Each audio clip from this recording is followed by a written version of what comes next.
breeding pairs not actually going to improve or help much stuff. You just use like the embark quickly. I mean, you could do that. Did they bring pets in the... I can't remember the last time I used the play now option. Oh, no, totally, which is why you don't even need to bother, which is why you should just bring extra picks and beer and stuff, because that's what you actually need early game. Also, yeah, can I get a couple beers? Or pink, keeping that sub alive for a 7th month. This is why I never recommend... Whenever people ask me for tutorials for beginners on YouTube, I recommend Krug Smash's tutorial and that's it. Because the vast majority of them, even though even his tutorial's out of date now, the vast majority of them are literally just people reading the wiki verbatim. Like, legit, like... Nucrium is a decent dude. All of his tutorials are just him, like, with the wiki open, just reading it word for word, practically. And there's quite a lot of tutorials like that. And Captain Duck, his tutorials for the time were phenomenal. But they're so out of date that like half of the information is inaccurate and not dangerous, but like not relevant.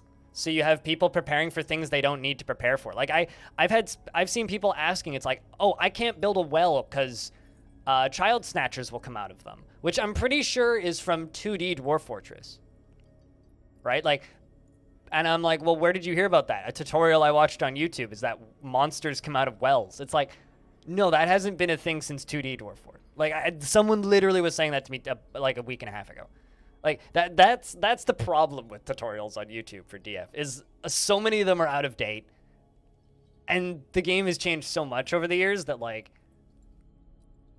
a small piece of information that was relevant many years ago isn't relevant now. It just makes the act of playing the game more difficult for new players. And, like, it really, really sucks. It really sucks. Fortunately, the wiki doesn't do that because the wiki actually gets updated. But, like, people want YouTube tutorials. They don't want the wiki, which is part of the reason I'm so scared of making full-length tutorials, because, like, I know that they'll be out of date in a couple months.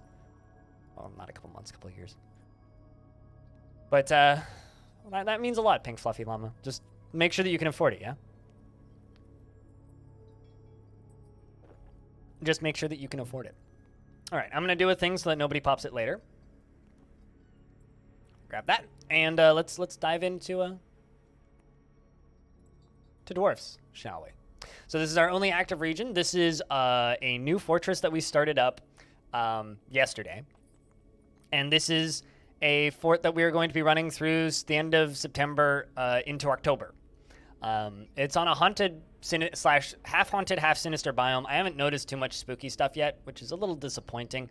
Everything's just kind of dead up on the surface, but we're building a cavern layer fort. We haven't seen any forgotten beasts yet. Wine and cheese, indeed. We haven't seen any forgotten beasts yet or anything, but it should be fun. I mean, this is the upper layer. Kind of the main goal for this fort is we want to build a necromancer tower. That's the little bit of livestock that the migrants have brought in anyway. And if we fly down here, this is what we've been digging, all these circles, which I'm thinking about just going all the way up to the surface and then up and out on the surface. I think I might just do that and just build straight up and out of the ground, because I think that could be fun, you know, just have like this tower that just keeps going. But those are my two guild halls. We have a stoneworkers on the right and a farmers on the left guild halls. Down here is kind of our main layer where we are building stuff, and that's what we are working on right now. Down here, that's our block storage bin. All the bright orange stuff is cinnabar, which is kind of nice to actually have a very bright material. But we're going to be working on this, and today the main course of action is to get bedrooms set up. So I need to figure out how I'm going to do bedrooms. I haven't really thought too much about that yet. I'll probably make a stencil with macros, and we'll get bedrooms up and running. We've only found sulfurite so far, but there is shallow and deep metals. So we've only seen the shallow metals. We did run out of booze, and we're just brewing more. But yeah, that's current era Dwarf Fort. The cavern layers are pretty fun. It's like this fun multi-layer thing. So hopefully I can use that for some sort of power generation. I'm thinking about using a drowning chamber at the very least for defenses, but we'll see what we end up fighting. And apparently merchants have arrived and are unloading goods. Who are we trading with? What time of year is it? Dwarves. Looks of things. So we gotta get upstairs and trade. But yeah, this is what did I end up naming this fortress? Dark Cosmos of the Reigns of Terror of the Rag of Suns. The area that we're in is very messy, as you can see. All of those red lines are different armies invading things. All the R's are refugee groups, and all the A's are active stationed armies. The little green lines are different people that are getting elected to different positions of power, and the blue lines are fortresses that are getting reclaimed. There's a lot of stuff going on. There's also this lower area that we have very little knowledge on, with a few necromancer towers. There's a reasonable number of necromancer towers in this world, which I'm quite happy about, as well as elves, but we don't actually have any elves in range. We just have this huge group of humans, which we're mostly allied with, and then goblins literally fucking everywhere around us. So that's the current status of the fort.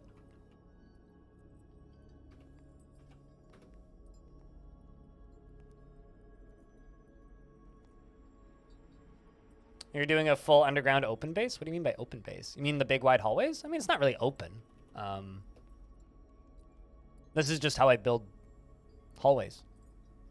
There's big, like large rooms with walls around them and then stuff around the edges.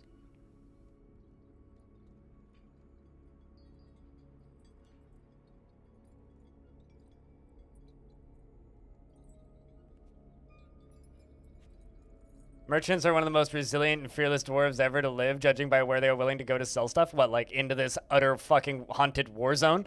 I mean, yeah. I tend to agree with that. I mean, fair enough. I mean, I just also haven't started a new fort in like half a year, so. Because I've just been running Long Death for a while. So it's been a while since I've started a new fort. And this is a new fort for the time being, which like I said, will be keeping running for a while. But we need to fly up here and do some trading. Also, there's a petition. What's that? The Mountainous Guild. Engraver Guild. Yeah, we can do that. We can make another great guild hall. Why not?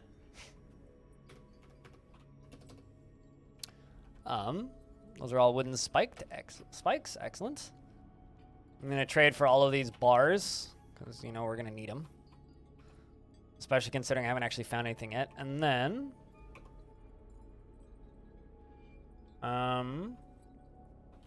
let's trade for some leather. If they have any. Some silk. And let's also take some steel anvil. Oh, actually, can I even afford that? Yes, I can. Steel anvils. And I'm just going to buy a bunch of plump helmets because we're a little short on plump helmets right now. I realize they're almost worthless, but better be safe than sorry, you know what I'm saying?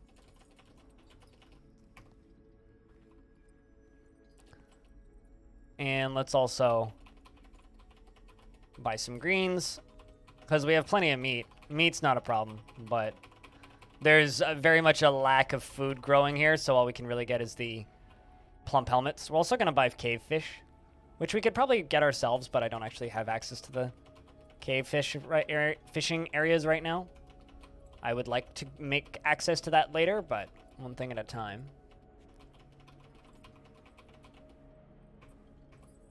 And cheese. We actually have a legendary cheesemaker who showed up, which I think is kind of nice. So, well, I did put out a milking order. Maybe I'll have to do that again, and we'll get some more milk, and then after we make some more buckets, we can get some fancy cheese. There we go. The dwarves can just run up here and bring all that food down.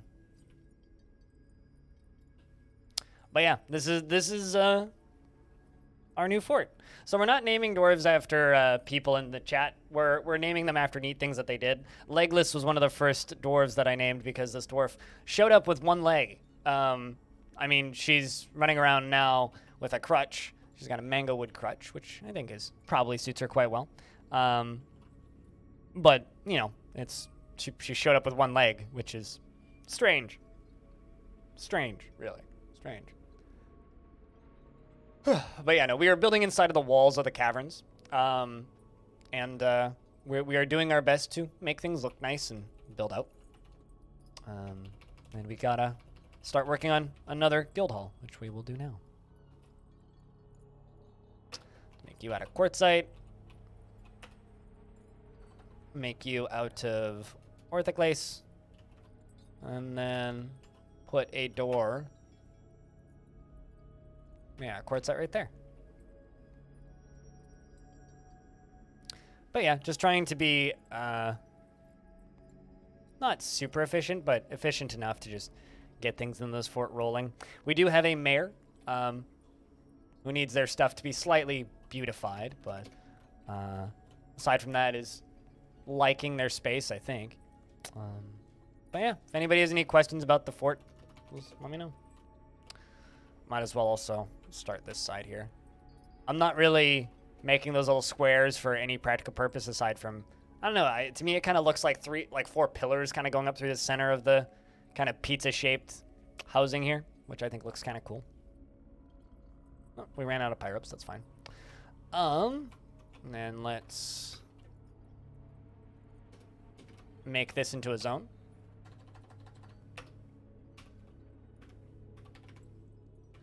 Guild hall, so this is supposed to be a engraver hall. The Boulder of Earth, that works.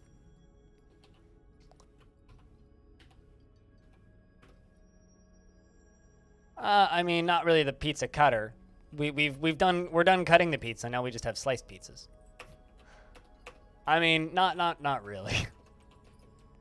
Not really. I think saying that we're keeping that as a theme is maybe a bit disingenuous.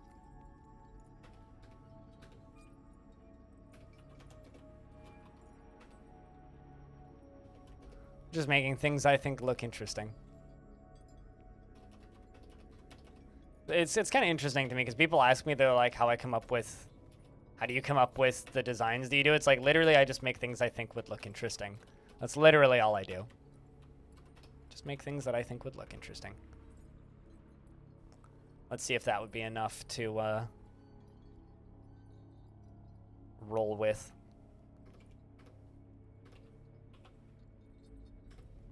Not even close, I don't think.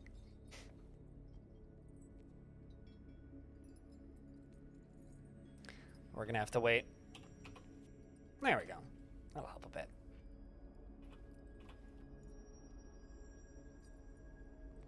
I'm always just impressed by where the merchants will go.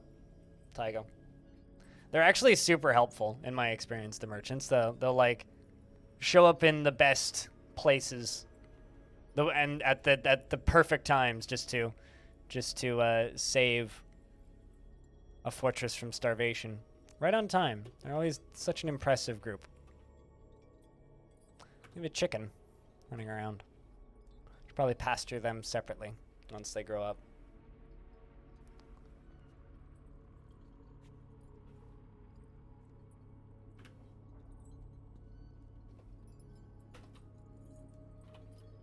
It's always kind of weirded me out that you can't engrave constructed walls.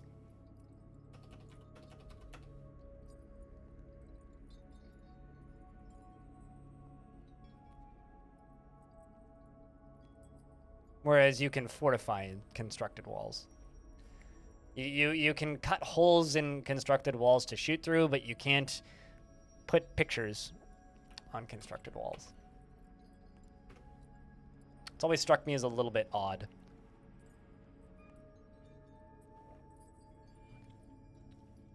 Was there ever an explanation? I don't believe... Well, I mean, I only learned that you can fortify walls recently. Like, somebody in chat told me. Type deal. So, I've never asked Tarn, so I don't know if there was ever an explanation. That's something I could ask him next time I talk to him, though. But I saw somebody else... in a different stream talking about fortifying walls and how they just figured out that you could do that. Like if you go DF car fortifications, you can do that on constructed walls, but you can't go and engrave constructed walls. I think it might have something to do with accidentally deconstructing artwork, which pisses dwarves off, but... Harimaru, thank you very much for the second month with Prime. That means the first one wasn't a misclick, clearly. Welcome back. Jack, can I get a round of beers for Harimaru for keeping that sub alive for a second month? And welcome back. Cheers.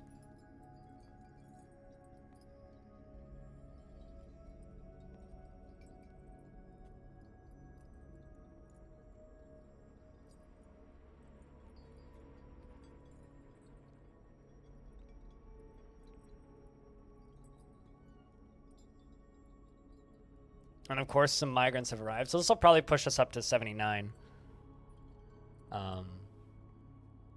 Another mechanic is fine, but I'm going to need to give you more jobs than just mechanics. Otherwise, you'll get upset over time. Dream of crafting a masterwork someday. Dislike obligations and avoid being bound by them. Very calm. You try to assert yourself in conversation. Scatterbrained. What do you like?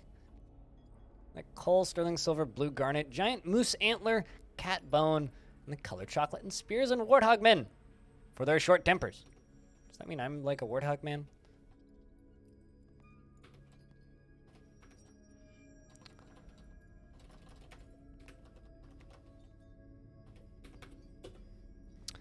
And you're just a legendary planter. We'll let you continue doing that. And a kitten. As well as a goose, I think. Stray goat, which we can just slaughter. Don't mind the dead iguana over there on the right. Another peasant. Also dream of crafting a masterwork someday.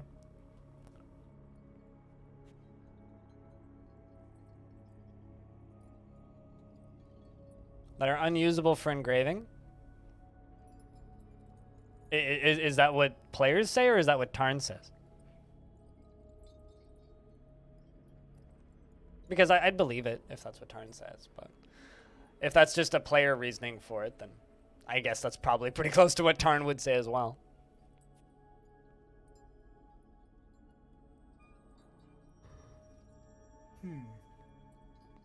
You like wood a whole lot, as well as bismuth bronze. Let's give you carpentry and wood cutting.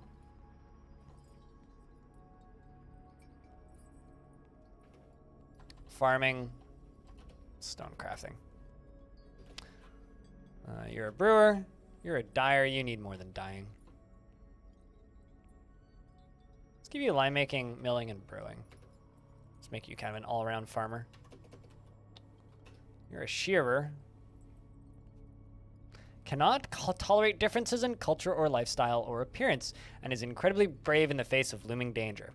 So this dwarf, I'm going to make a new squad, and the Stockades of Yawning. We'll probably rename that, but for right now, that dwarf can be my militia captain, just because of the incredibly brave in the face of imminent danger. Kind of keeping an eye out for dwarves that would be good in the military, just because, like, we're going to need that. Investments are open, heads up.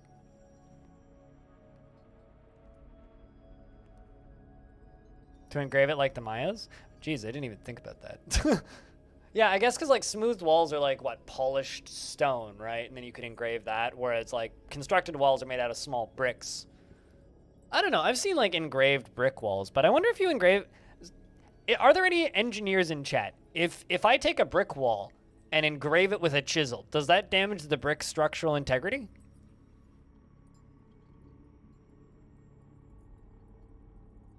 Serious question. This dwarf's also going to go into the military.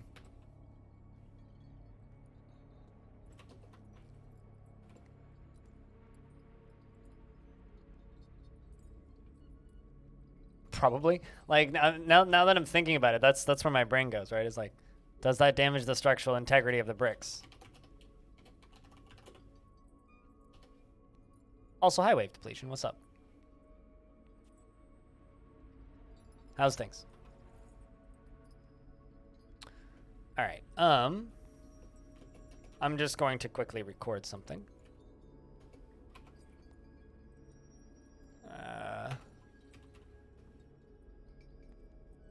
just so I can easily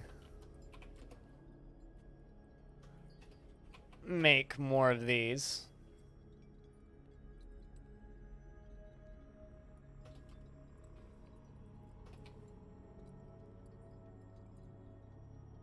Lovely, rainy, chill weekend.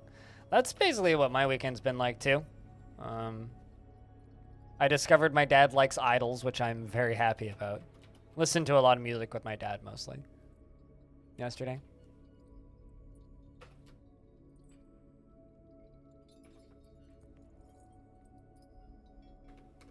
So tavern, I think, is going to go down here.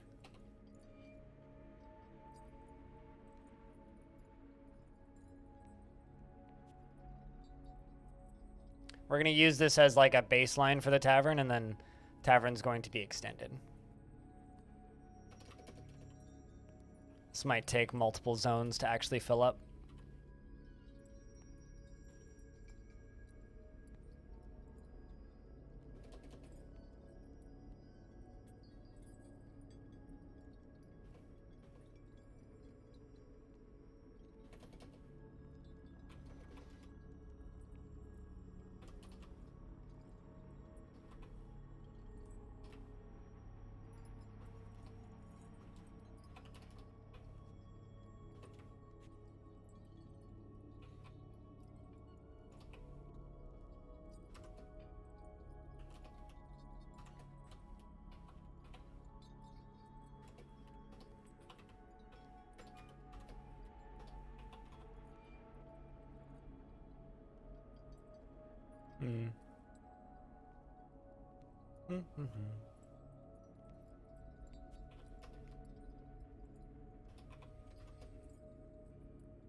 Well, I mean, if you define rich as being fulfilled in your life, maybe you're already rich and you just haven't realized it yet.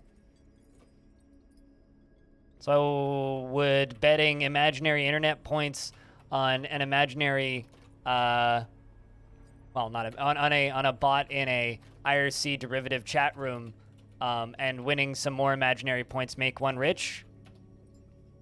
Or does it just simply help you feel slightly more fulfilled in your life? Because if it gives you life fulfillment, then theoretically it could make you rich. Also, congrats, H2O. Get wrecked, literally everybody else.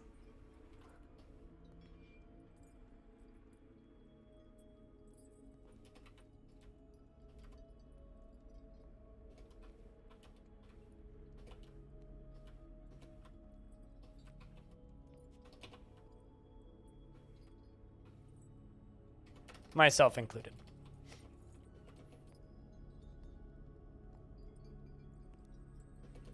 Might even use the rich text format. This is true. The text, the format of text could indeed be rich.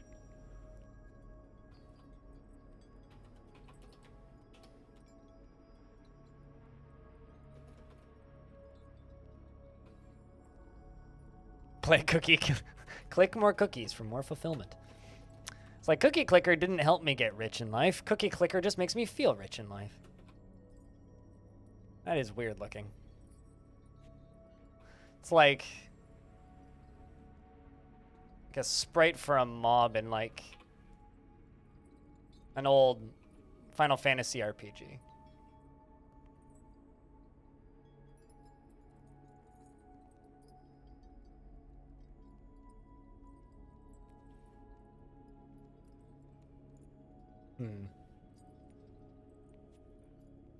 Is there a specific goal for this fort? We're gonna slowly build it into a necromancer tower. But outside of that, not particularly. Just have fun.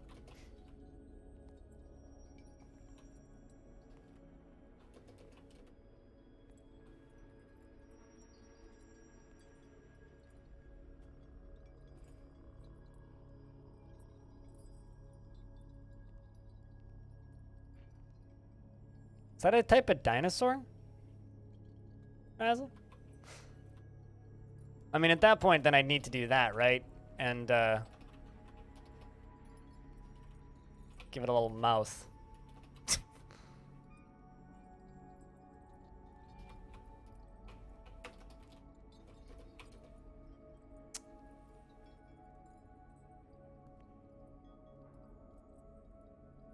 Nope.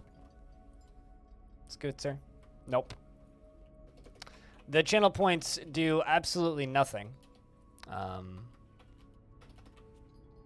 Well, the tickets do absolutely nothing, and then the channel points, all they do is they tell Amazon that you are active in the channel so that they can sell higher value ads to you.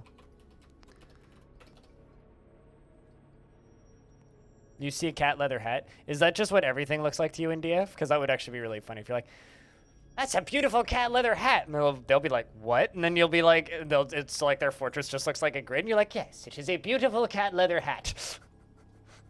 And then like, you just go tune into a Battlefield stream and they'll just be like, yo, what's up? And you'll be like, hey, that's a beautiful cat leather hat you got there. Speaking of crazy people, thanks for hitting that button to spend all of the channel points because you used to be rich. Wave depletion. Cheers. But no, if it was like a buy a month sub thing, that would be like something that I would have to do myself. And unfortunately, I make a living off of selling subscriptions. And if I just give people subscriptions for watching my stream enough, then I would just be giving people subscriptions pretty quickly because I know how quickly people earn those. And I don't think I could afford that. So...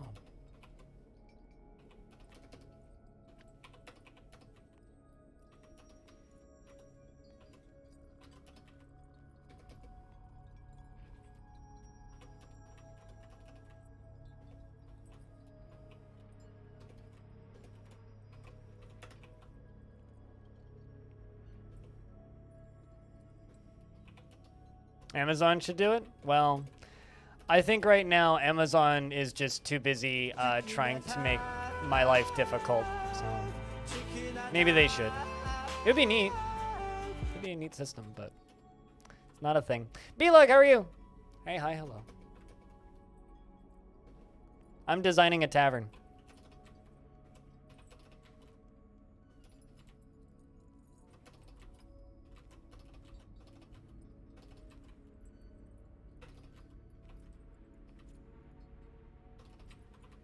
I swear that this little ring down at the bottom here is going to have a practical purpose when I'm done with it.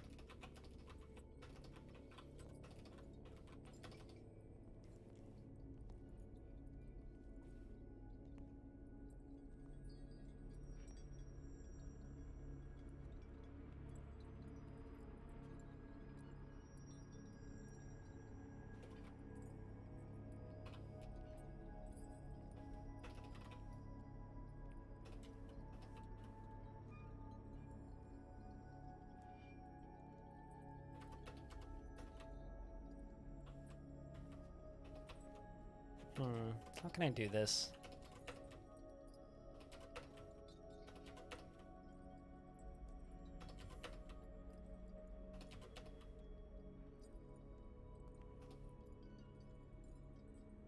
Can I line that up correctly? That's the question.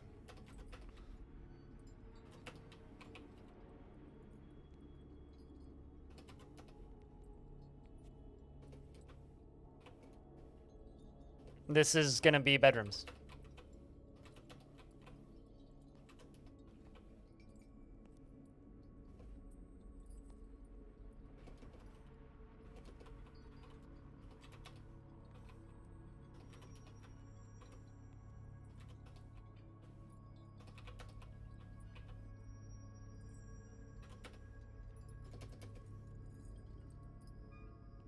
We're having network problems, like internet problems or work network problems? I mean, I guess those are basically one and the same these days, aren't they?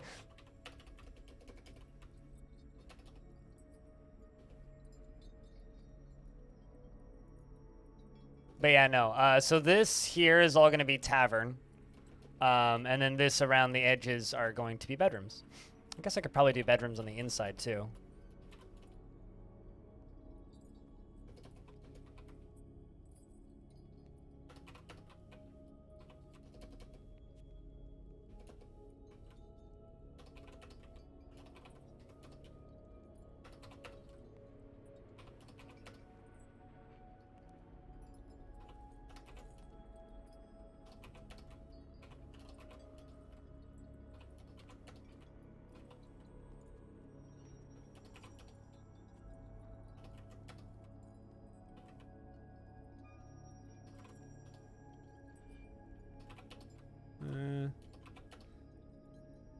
Yeah, that could work. Almost looks like a runic design. I'm just trying to make it look interesting. That's all I'm really doing.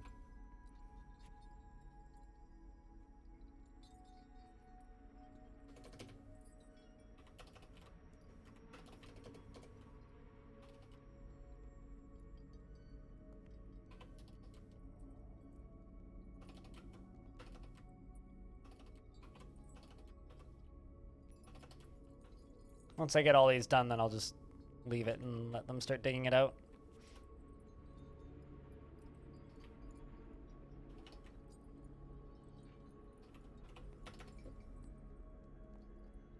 Oh, I see. I screwed these last two up.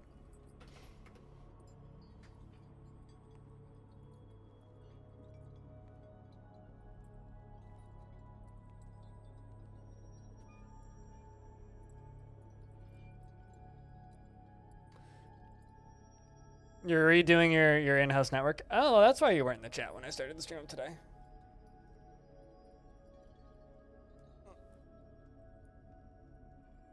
You're tired of having a cable running through the middle of your corridor? Yeah, I get you.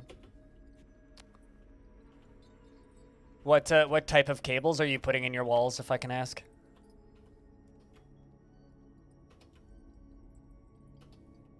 Like, the one thing I think that would scare me off of doing that would be cable speeds becoming obsolete.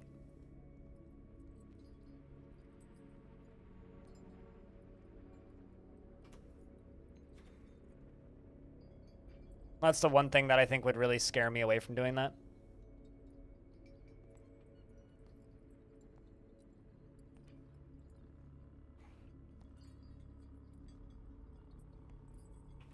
Dwarves have a lot of stuff that they're digging right now. They're going up through this, so it's going to take a while for them to actually get back down there.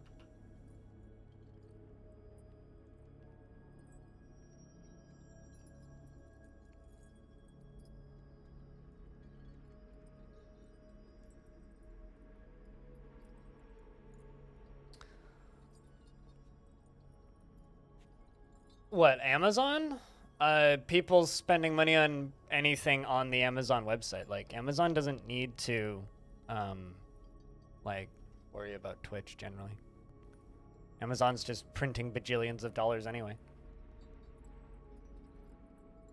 Which is why if you really want to support the stream, support me on Patreon. Twitch stuff really helps. It does, because it helps with discoverability. But Patreon dollars go way further. What's up, Palico? Those things. Is it Palico? Is it Palico or Palico? Like the cat coloration. I was looking at that. I don't even know.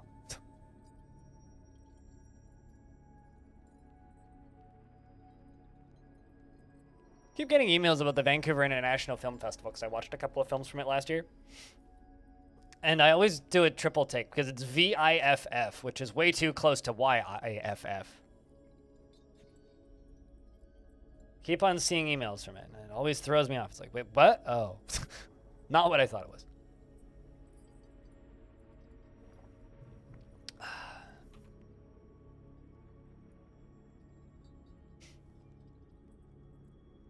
Put the wire on the roof, problem solved.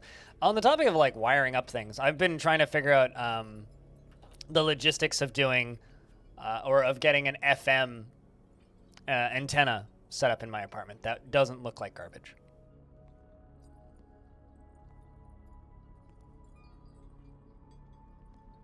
Oh yeah, for sure. But like I'm talking about like future proofing.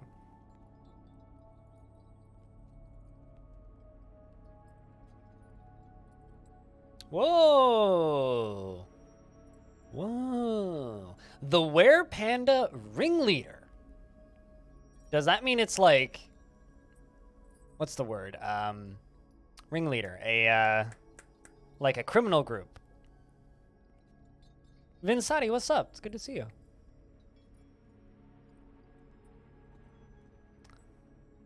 Has come. A large panda twisted into humanoid form. It is crazed for blood and flesh, and its eyes glow ceretruse. Its brown hair is very curly. You will know why you fear the night. Okay, so the question is, where is it?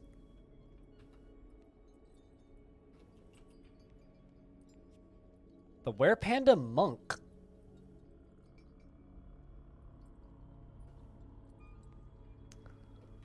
Okay, so something I'm going to do real quick. I'm going to fly all the way down here.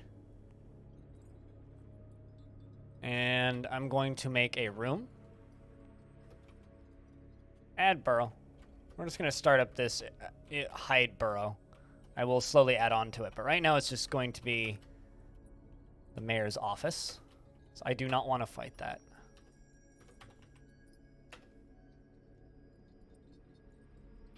At all, so I would like all of the dwarves to run away from it. Oh, well, that actually, we didn't even need to let it do that for very long, because it's already done. Little goblin. Kosoth. Drilled cloister.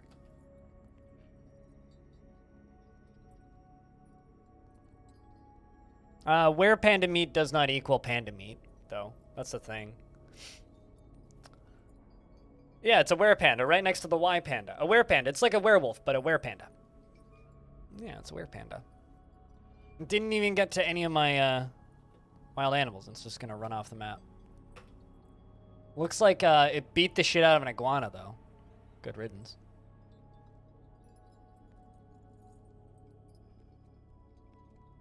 I could tell my dwarves to go kill it, but I have a feeling it's gonna leave the map first. Yeah. They wouldn't have even got to it.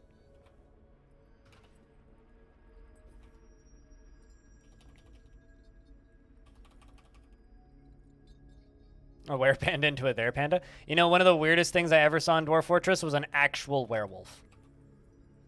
I saw a werewolf once, and it was the weirdest thing ever, because werewolves are not exactly common. You don't see werewolves. I need more miners.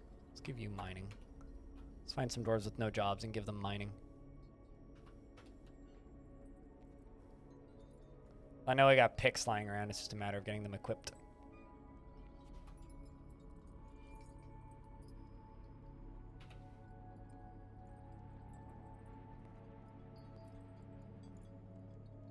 But never how panda or why panda. The real question is, have they ever asked if they've kung fu panda'd? Am I trying too hard?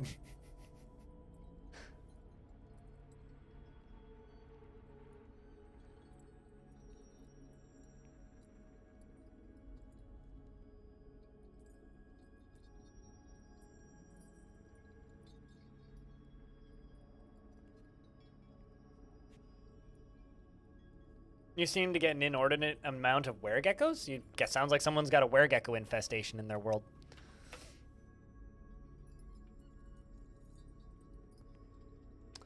Alright, so I have to be careful. There's a breeding pair of cats in this farm. I'm going to kill the not kitten one.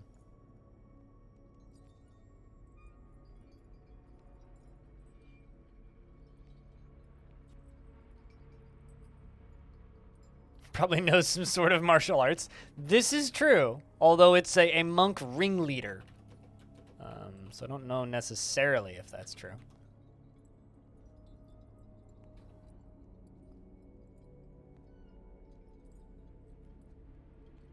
Now one dwarf wants Kung Pao Panda. Kung Pao enter the fist is all I think of when I hear Kung Pao.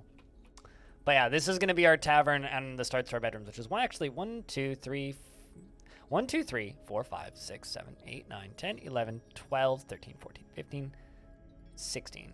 So 32 bedrooms. That's not a bad start, which will be 33 total. We do have 72 dwarves right now, though.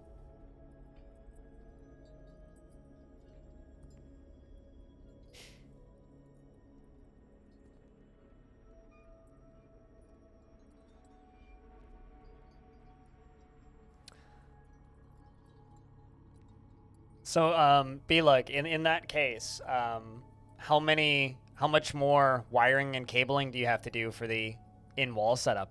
And are you, like, drywalling stuff, or? My 2-year follow anniversary. Really? You've been following me for 2 years, Frog Fryer? No shit, eh? September 18th, 2019. My God. Has it been that long? Holy fuck. Did you, like, take a break watching me for a while or something at some point in there? Because holy hell, that's a long time. Thank you very much for the $2. So does that mean in 50 years you'll give me 50? Is that how that works? But seriously, thank you. Uh-oh. Got a metalsmith who's doing nothing. All right, well.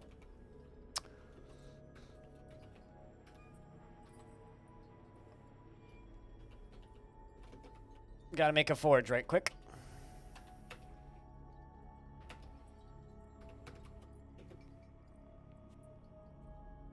I'm gonna also need a wood furnace. Hey, audio. How's things? I'm assuming that the metal crafter wants metals, so. I know I have plenty of metal bars, which I traded for, so. Yep, of course that's what he claims.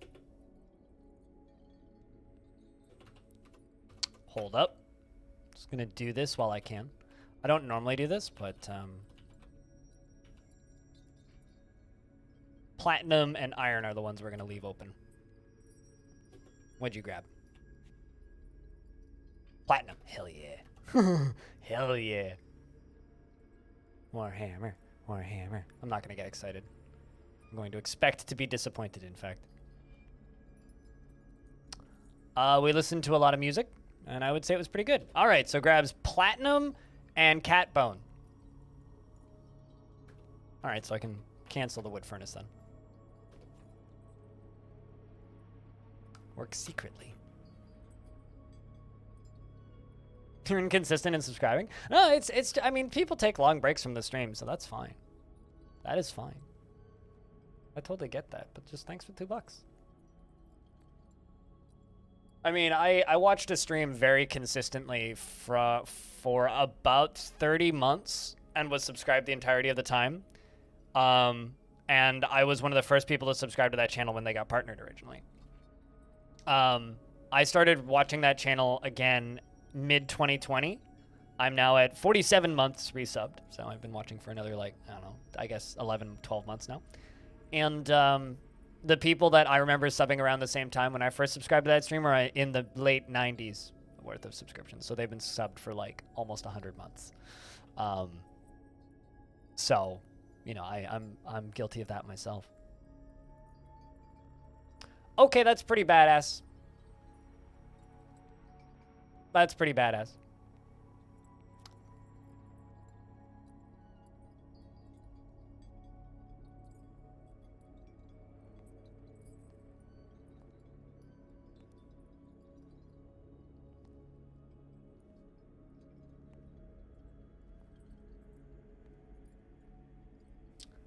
That is indeed name-worthy. We need to figure out something to name this dwarf after this. Salon the Metalsmith has created Stegithkeshan, a platinum shield. You know, I want to name this dwarf Bayonetta because of platinum. she offers it to the reigns of terror. Platinum McShieldington, the Dwarf 9000.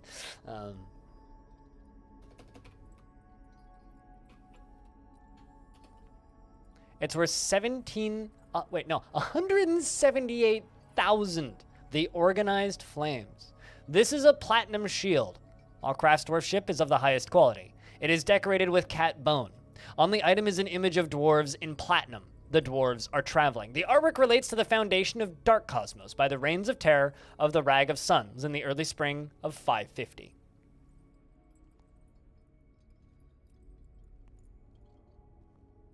Chat, would any of you guys question if I nicknamed this dwarf Bayonetta?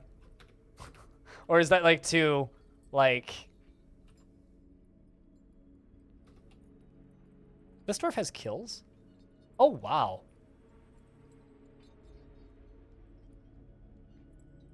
This dwarf must have done some hunting. 1 giant slug, 2 blue peahens, 2 eyes, 1 white stork, 1 horse, an emu, a weasel, a giant beetle, a raven, giant wren, giant jumping spider. That's horrifying. Great horned owl, a porcupine, and 2 giant fireflies.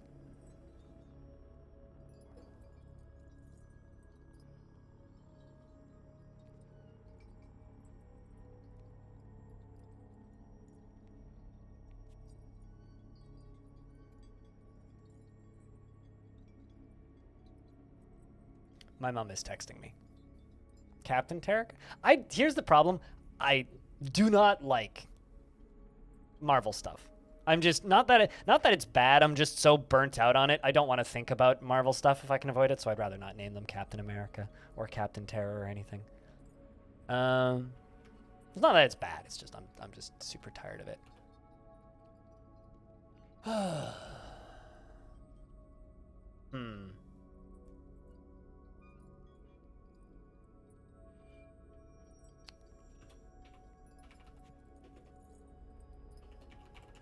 Maybe just Defender for shield?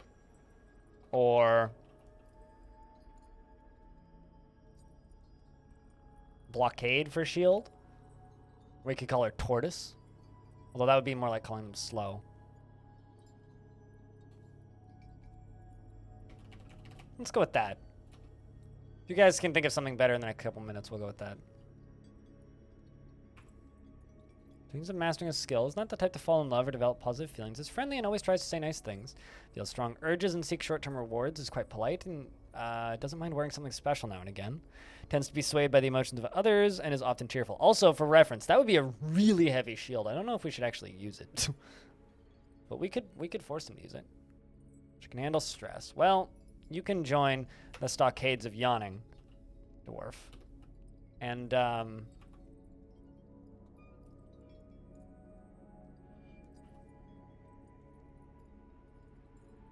and you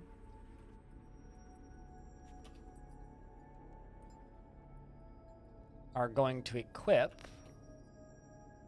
a specific shield, that one.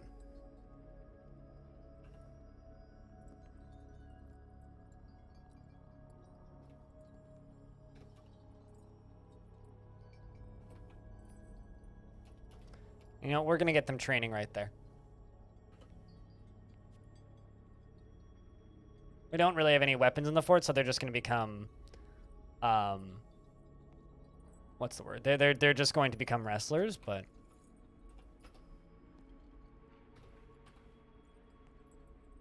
we're also going to disband that main squad. Oh, this dwarf is a swords dwarf. Interesting. Let's just jump over here and go to wood furnace, because I do have 4 iron bars. So if I do some shenanigans, we could quickly get that. I do have a wood burner. Let's just give you architecture to make that your job a little easier. So have they started digging this out down here yet? Oh, hey, they've started. Yay! Basically, what I'm going to do is I'm going to quickly make... I'm going to make an iron ball melted down, iron ball melted down, iron ball melted down, and just try and make 3 iron swords. 3 iron short swords, just so we have something to train with, you know?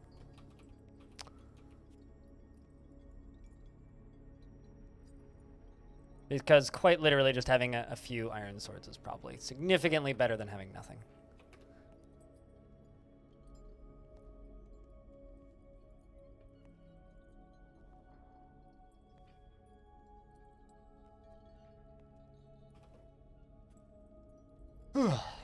I'm really hoping that they don't dig into anything that will break this design, because I'm quite attached to this little pattern. And I'd rather not have to go through and redo it all, you know?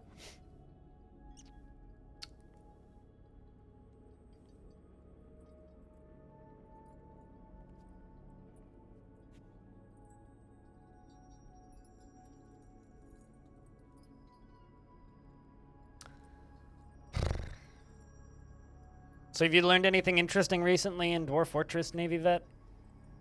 Because I feel like every time I've stumbled on one of your streams, you're focusing on learning something new, and it's been a while since I've seen you playing DF, so. And out of everything that you've spent time figuring out, what's something that's been the most difficult Because for me, it's always been and probably will always be minecarts. I still haven't fully figured out minecarts. I've got way too many hours in this game now.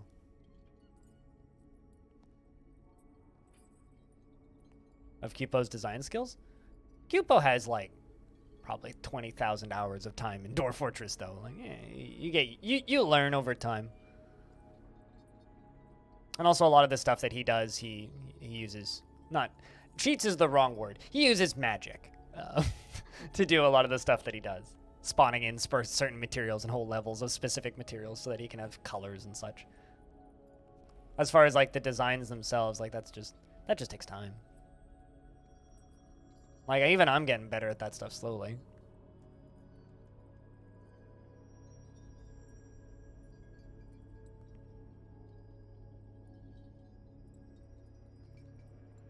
Like, I've got some ideas on how I can make this look super cool. Which I'm going to do.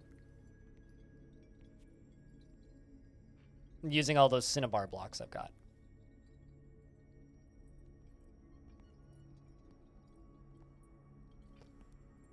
Which I realize is literally mercury, but...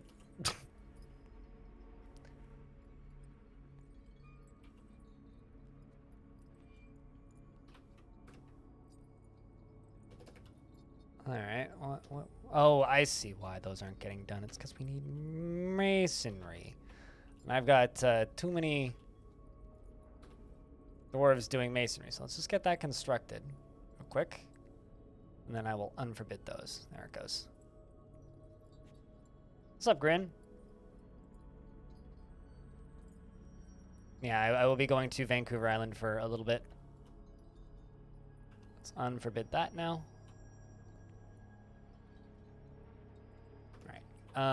You over here.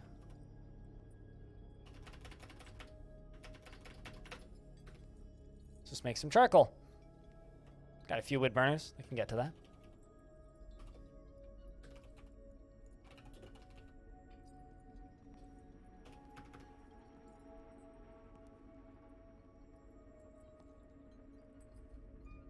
No, we were going to go on the hike yesterday, actually, Gren. We were going to go on a hike yesterday, but weather just kind of initially shut us down, and then the weather ended up being okay yesterday. It started being thunderstormy later in the day, but we just decided to not risk getting caught out in a thunderstorm, so instead of going on a hike, we just hung around my apartment and listened to records and ordered takeout. So we got poke bowls and listened to records for 6 hours yesterday evening. I mean, it is what it is. It's like... Honestly, I'm actually relieved that the rain has started again because we went way too long with no rain. Like this summer, we had it was 42 days I think, which is the longest period of time ever we've had without. I had a tuna, salmon, and then the bowl that I ordered was just their kind of deluxe little bit of everything bowl. So I had tuna, I had spicy tuna and spicy salmon in it, and then it had like. Corn, what are they called? I'm completely blanking on the name of the beans that are often in poke bowls. It had a seaweed salad, teriyaki sauce, or half of the rice had teriyaki in it and the other half of the rice had soy sauce in it, lots of sesame, egg, there was a lot of stuff in it. You like the tavern a lot? Well, it's going to take a little bit still.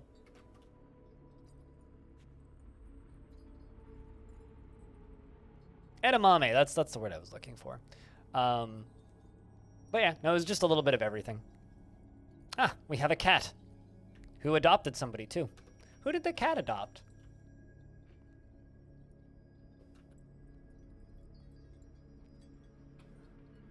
The cat adopted... a dwarf I don't recognize. Yeah, they were good poke bowls. I like poke bowls because we wanted to oh, new baby. I wanted we ordered poke bowls because in my opinion poke bowl is quite literally, oh, two dwarves had babies. Quite literally the best takeout food next to pizza. Like, you can't screw up a poke bowl. You know what I mean? Like, You can't misdeliver a Pokeball. It's still just gonna be a Pokeball. You know what I mean?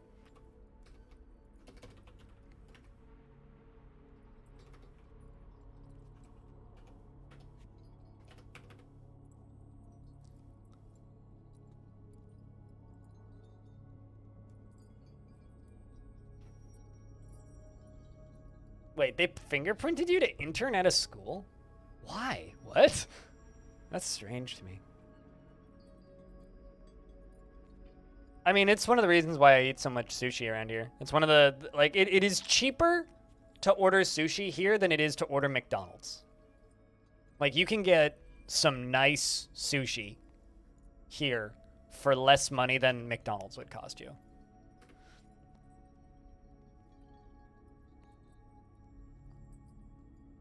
Like, I have about 2/3 of a salmon in my freezer, which was a full-size salmon, which I purchased earlier this year. And, like, it was an entire salmon, right? And the whole thing, the whole salmon, like, it had been gutted and it had the head cut off. It still had all the fins on and all the bones in it still. The whole thing cost $21. Because it was just caught that morning and just shipped over. It hadn't even been frozen. So I cleaned it, deboned it, which is a pain in the dick, and then portioned it out and froze it. So I will probably have salmon for a very long time.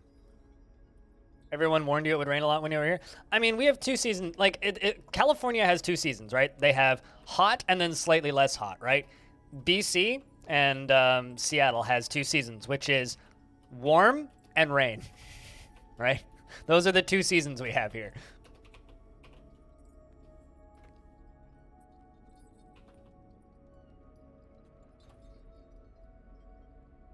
Although now it's like kind of burning murderous heat and rain.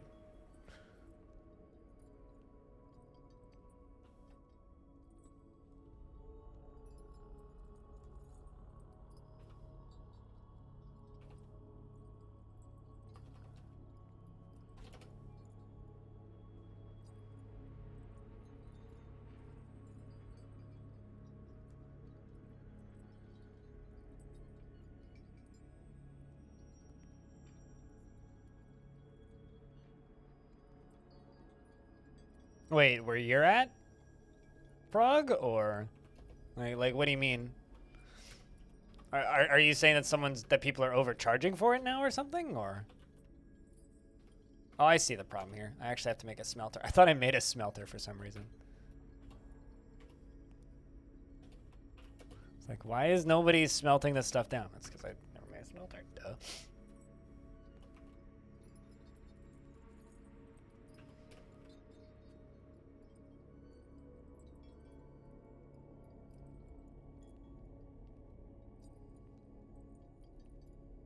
Waiting for someone to build that, because it just needs masonry. Let's also get more drinks going.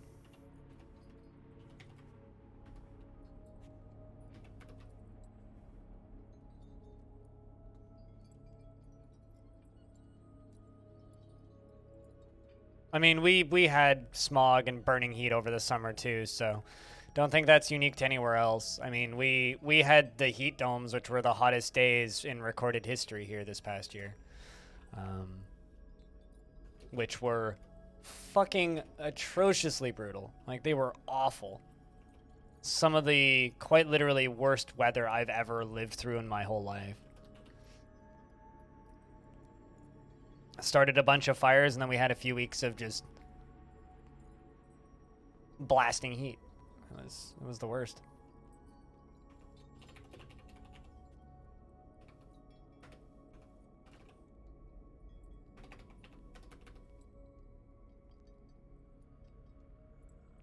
Things are going to get strange. They've been strange for a while. It's kind of funny. I'm getting caught up on the Chilluminati podcast, which is one of Jesse Cox's podcasts, and they started putting out. It's like a conspiracy theory, internet mystery, true crime, that sort of stuff podcast, like that kind of vibe. And I really like it. It's very silly. issue is they started doing a lot of episodes right at the beginning of 2020, partially because that was when they launched their Patreon, and also because that was just when their podcast started doing well, right? Now, the issue is I'm now listening through like their slow descent into insanity of them at the beginning just kind of referencing a few pandemic things. So it's like this weird cultural milestone that I get to witness other people living through now, listening to older podcasts from a year and a half ago.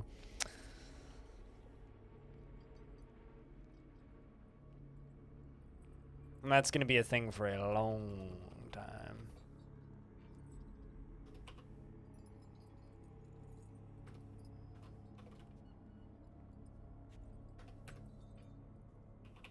Let's just get rid of that and do this manually.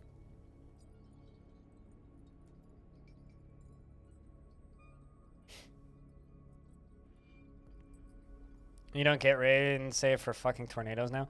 Yeah, see, that's something that I never want to see in this area is tornadoes.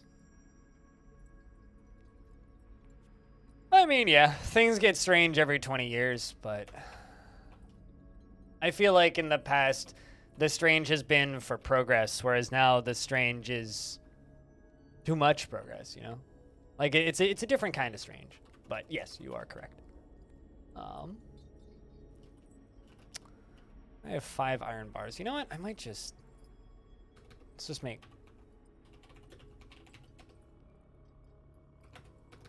2 iron short swords. We'll just make those.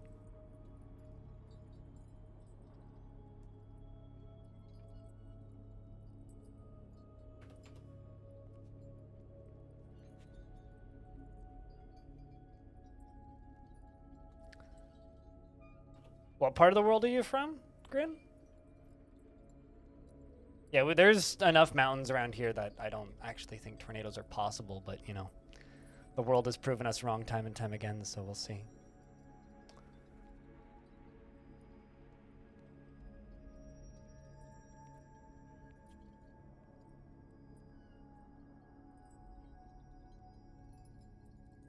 Like, do you ever stumble upon a song that you're like, this song aged really well?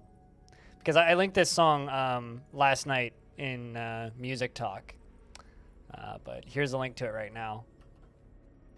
This song's from, like, I guess 7 years ago now, but man, does it age well.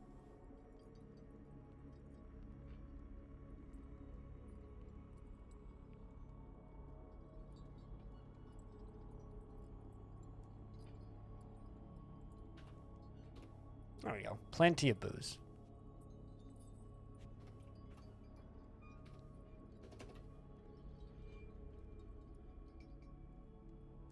There you go. We got iron short swords now. How many bars do those take?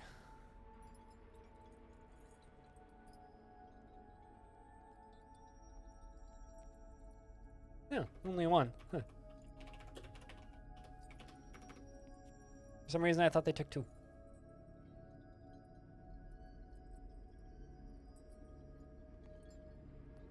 Fire, tornado, and low oxygen? Low oxygen. What's the cause of low oxygen? Southern Ontario? You guys are getting tornadoes in Southern Ontario? Really? I've never been to Ontario. I didn't realize Ontario was that flat.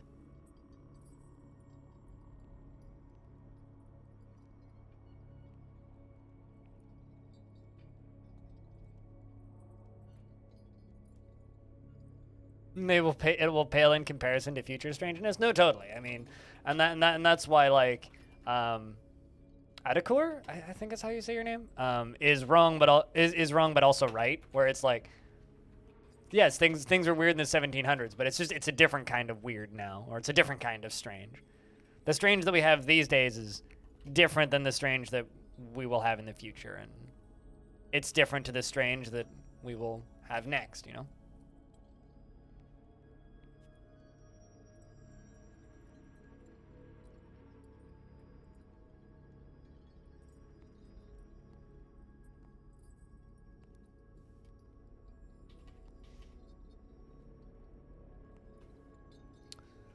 Alright, so all of this is slate.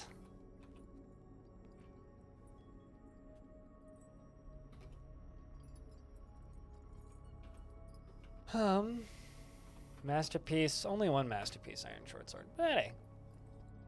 Got him done. Not bad.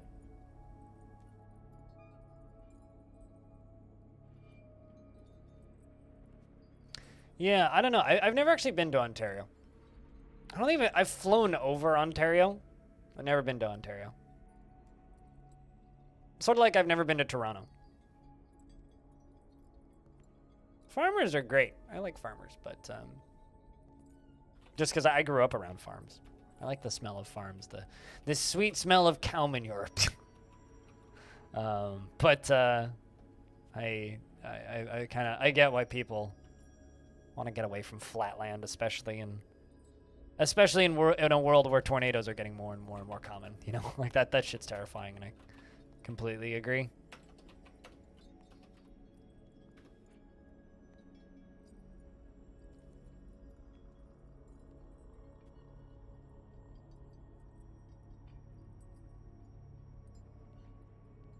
I mean, like many provinces in Canada, it's big enough to be its own country, so I would hope that you have lots of various different biomes and such.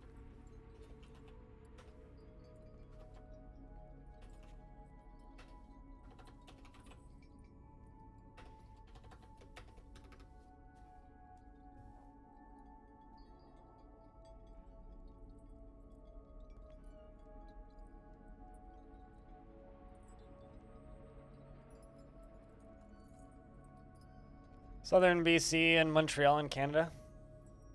So like the northwest coast? Or the west coast rather? When you say southern BC? So this is a child that just grew up, who is 12. Tends to avoid physical confrontations. Dreams of mastering a skill. Doesn't focus on material goods. Is quite comfortable with others that have a different appearance or culture. Then bites his nails when he's trying to remember something. I'm not entirely certain what to make you do for right now, so I think we're just going to give you some of the basic crafting stuffs and hauling. Just let you go get to work. I think I also have another child that grew up. Did you also grow up recently? You're the one that I was just editing. Yes, you. Also give you mining. All right, we are at 74 dwarves. And we've got our first sword squad, which I say pretty good. Pretty good to that. Let's see if we can get some of these bedrooms starting. Well, let's let them finish smoothing.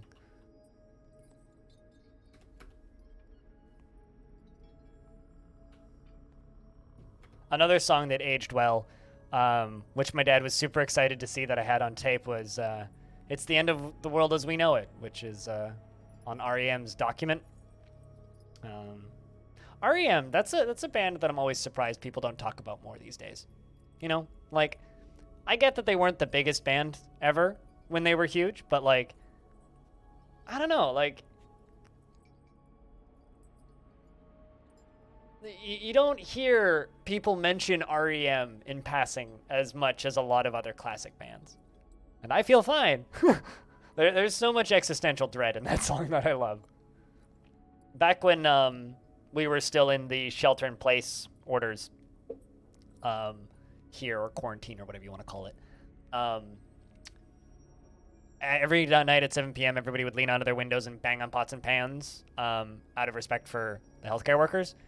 And I would put that song on my stereo and just crank it up real loud. I did that every day for quite a while. Quite a long while.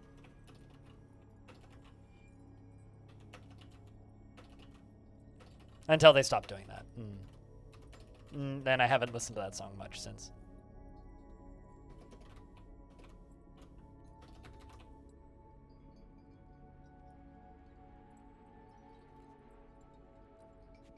Here come all the beds.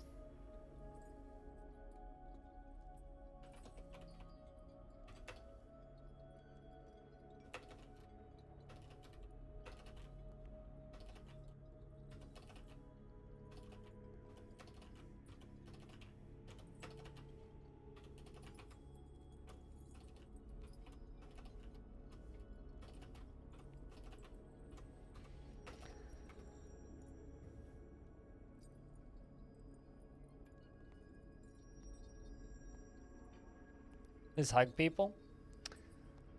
Yeah. I know it sounds cheesy because like I get to see my parents now and again, but hugs are too few and far between these days.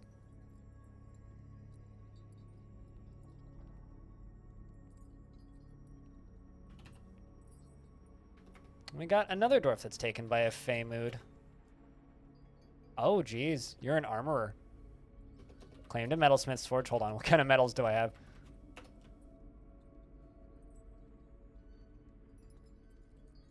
I'm gonna forbid everything but the sterling silver.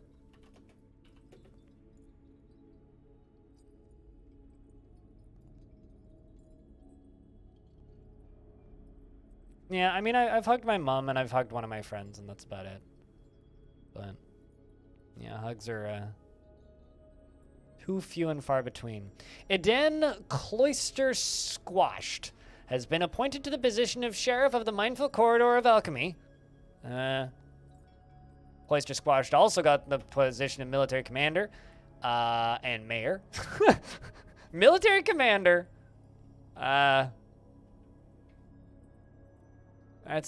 seems like too many powers for one dwarf.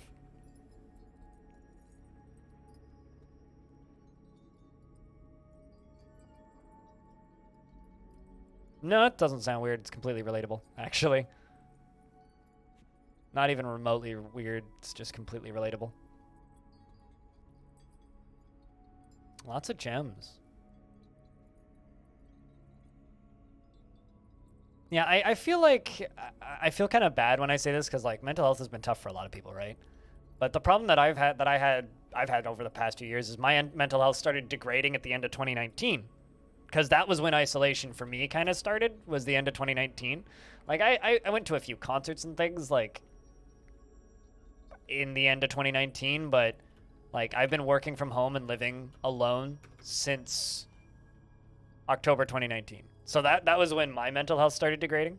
So I had, like, a 6 to 8 month head start on everybody else of this, like, living alone and not really interacting with many people thing. So it's been a very long time, so I can completely relate to that. And it's funny because like I don't really think of myself as a particularly social person, right? Like initially it was kind of self-imposed, where it was like, yeah, I don't need to hang out with people, it's fine. And to a degree, I think that that's still kind of true for me personally. Like I don't really need to hang out with people, it's fine. But man.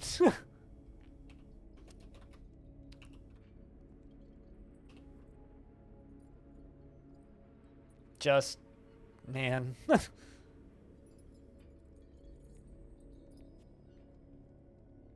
Yeah, so we're in a pretty similar spot. Yeah.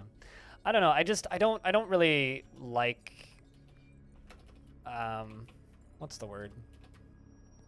Like I feel like I talk about my own mental health stuff way too much on this stream to a point where it probably gets grating for some people. Like, you know, people kind of come to Twitch streams for an escape, but like at the end of the day, like I just fucking, if you gotta vent. It goes for me, kind of thinking about out loud about myself, but also goes for you guys too. Like, if you gotta vent, just fucking vent. It's all good. Everybody needs to vent.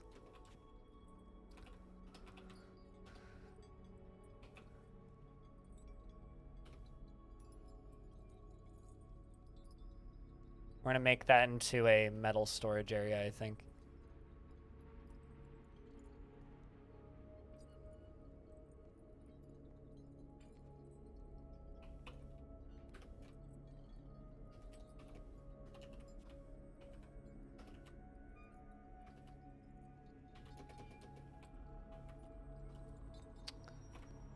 All right.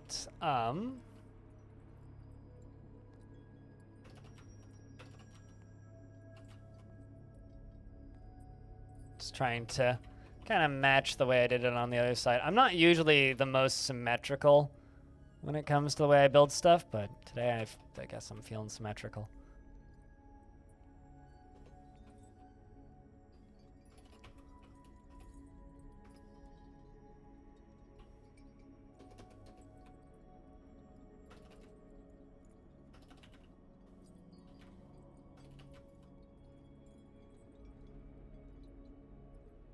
That's not the way I did it on that side.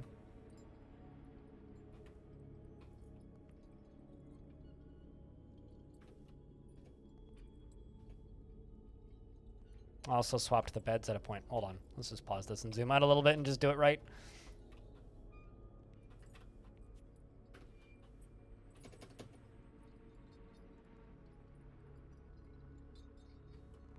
Yeah, that's correct.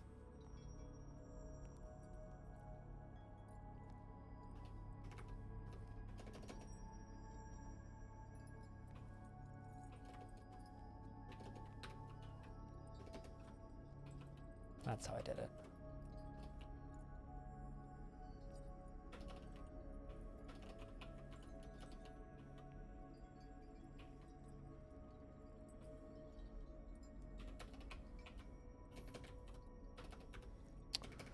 That one got 2 where it wasn't supposed to.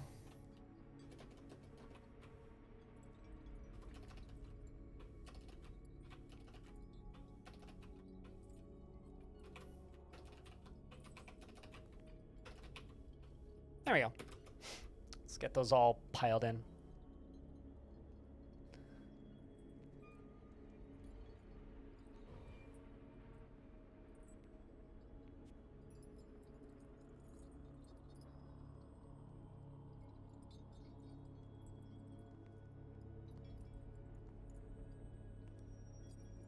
You got a smile rehab? Why? Because the amount of metaphors you spit out? What's wrong with metaphors?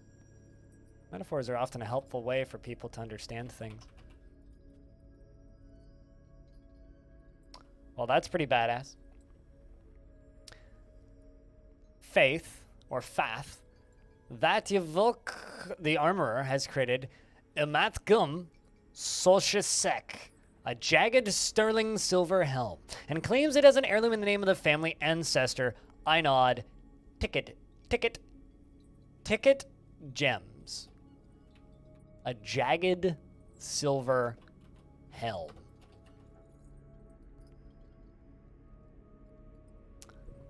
This is a jagged Crashverse, the Sandaled Council. This is a jagged sterling silver helm. All Craftsdwarf ship is of the highest quality. It is studded with sterling silver and encircled with bands of mango wood. This object menaces with spikes of quartzite, morion, and cherry opal, and donkey bone. On the item is an image of anaconda in quartzite. 40,000 is the value. Zethal. And you know that this dwarf I'm just gonna name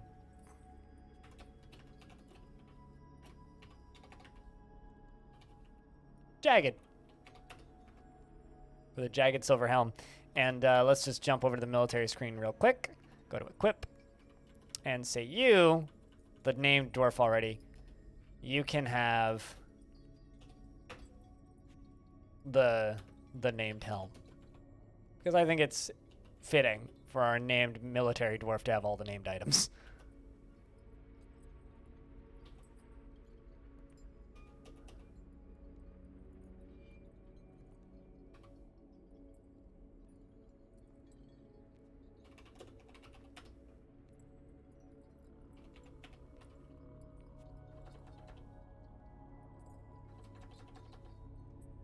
Let's make the doors out of slate.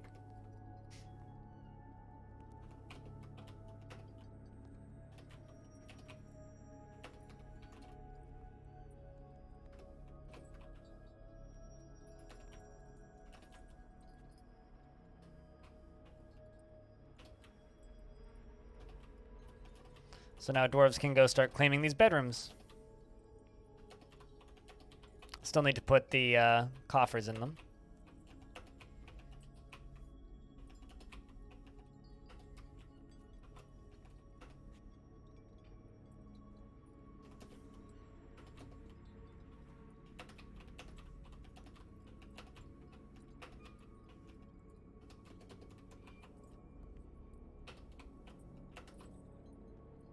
Well, there we go.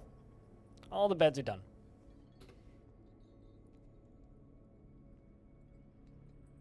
That's 2 artifacts. 2 nice armor artifacts. Oh, if only we could get a weapon. Only we could get a weapon.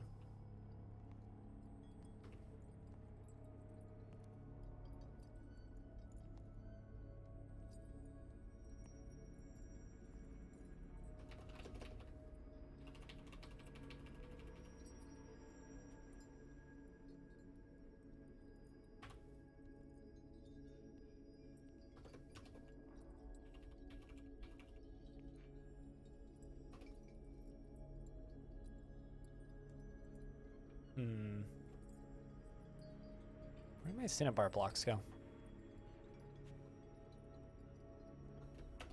There they are.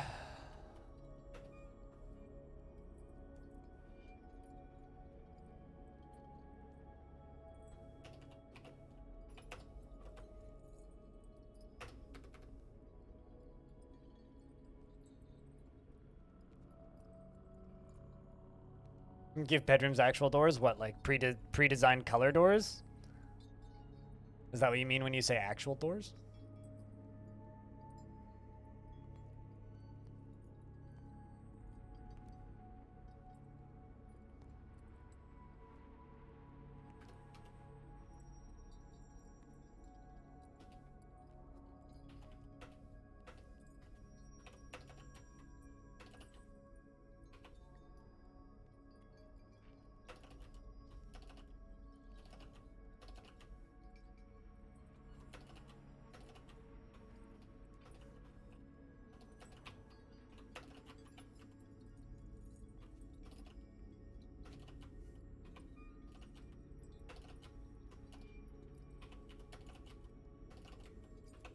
And then that'll be like a third of the bedrooms done. We got a lot more to go.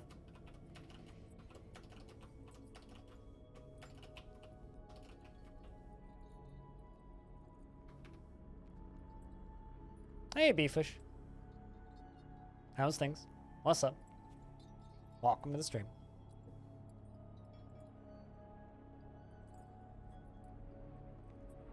It's been a while. Hope you've been well.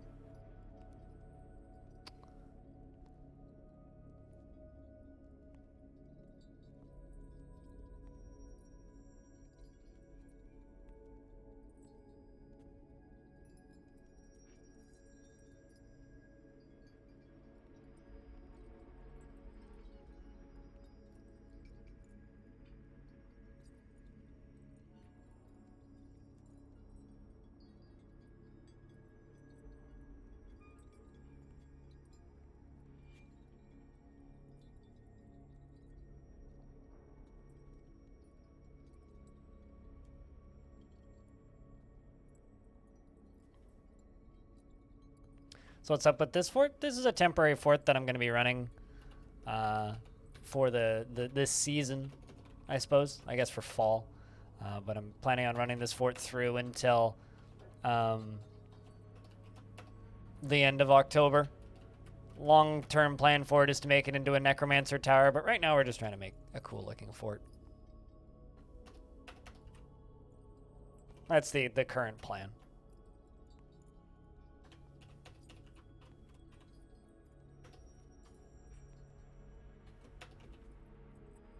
That's all it is. By current... Uh-oh. That's fortifications, not floor. There we go.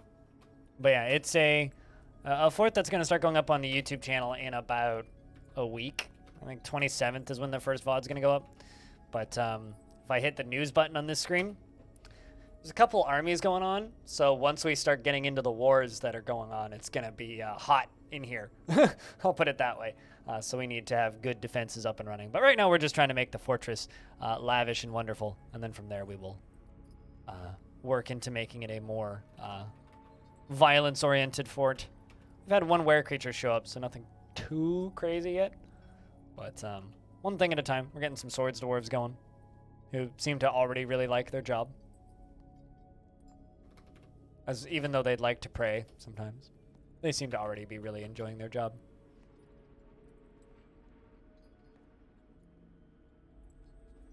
So yeah, that's what's up with the fort.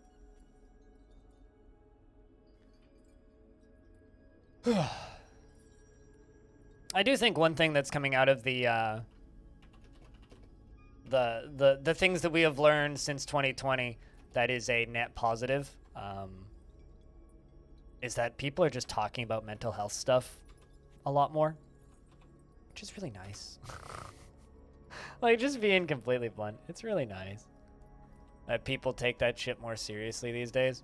Like, only a few years ago, like, not even a few years ago, like just a couple of years ago, and if you were to start talking about mental health stuff, people would just kind of look at you and squint and be like, what's wrong with you? Go to have another beer.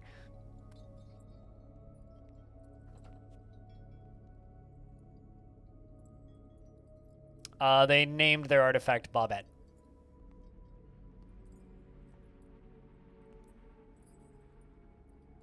It was a ring.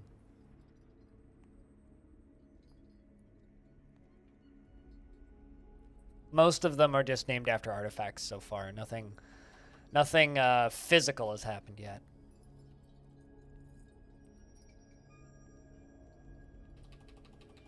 Except for Legless, who earned their title for showing up missing a leg. Maybe 2 on the nose, I don't know, Vin, but that's what we went with.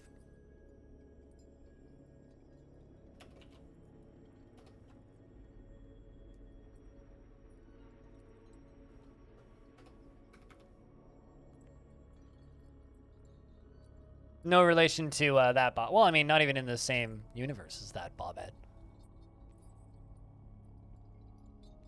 The smelly demon. Also, Stone, how are you? Good day. Hope your Sunday dinner was good.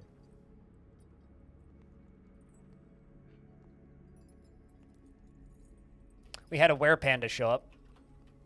No casualties, fortunately.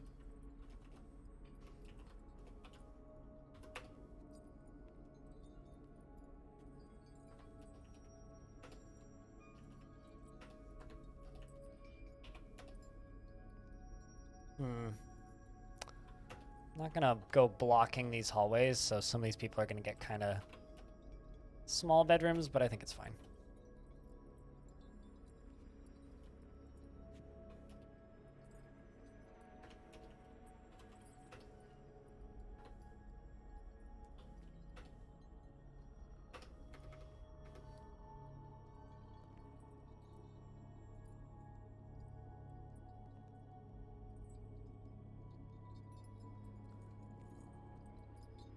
Your sleep cycle's at that point again? Yeah, is what it is.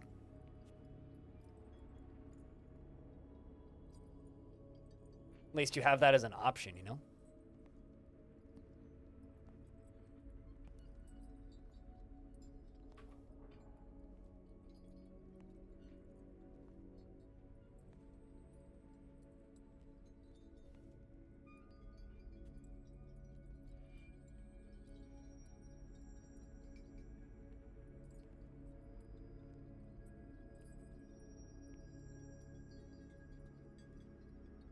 You just sleep a lot?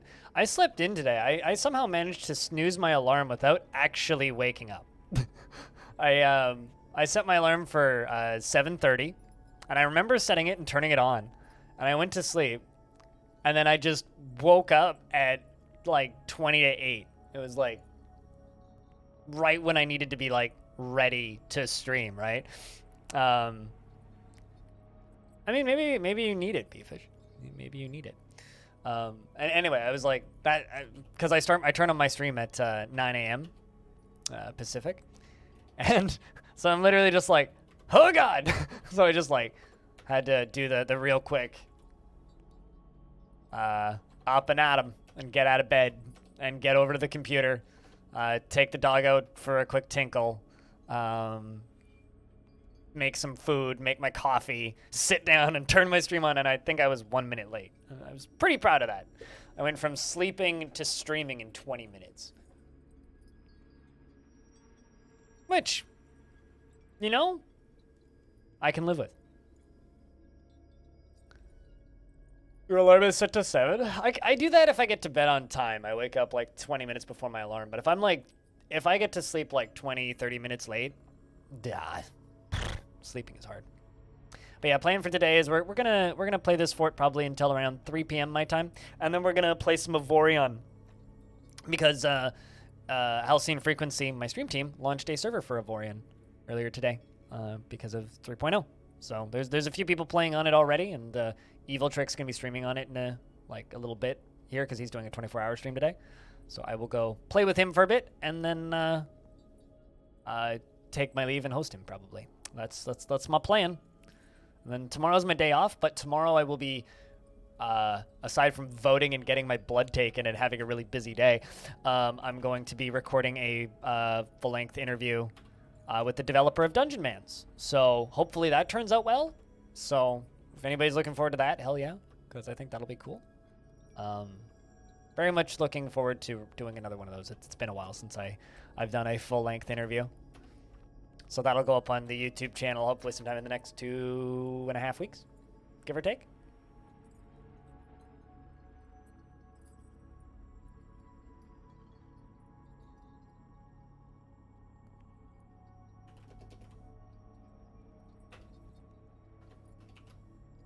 I don't know if anybody here is super interested in the Dungeon Man's video, but for some reason, Dungeon Man's always does quite well on YouTube. Like, the YouTube people seem to really like it. So, I will, I'm hoping that people like that video whenever I get it done.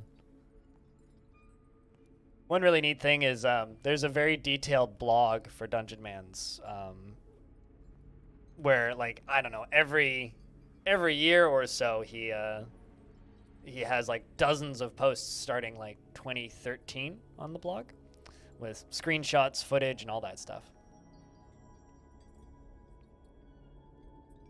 So there will be a lot for me to really document and put together. Do not know what Dungeon Man's is? Here, I'll give you a link.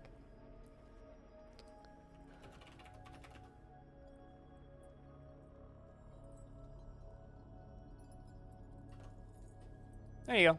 Not to be confused with Dungeon Man.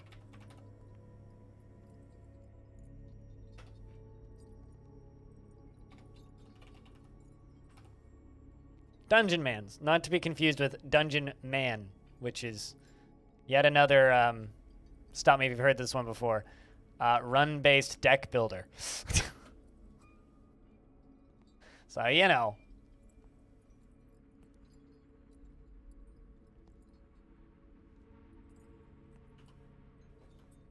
Oh, everything should be confused with Ocean Man. Because inside we are all Ocean Man. And take me by the hand. And lead me to the land.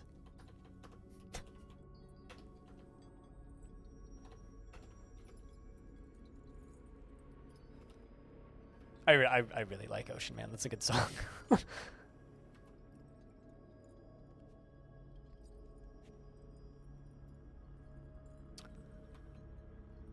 All right. So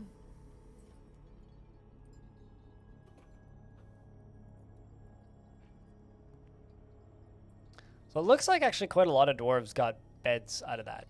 All of the green names still need bedrooms. All of the brown names have bedrooms. So, a lot of dwarves actually got beds out of that, which is good. We're gonna need to do another layer of bedrooms though.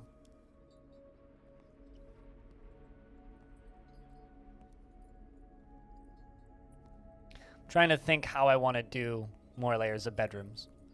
Like, do I want to do the same kind of style? Because that's probably what I'll end up doing. Maybe not the exact same layout, but...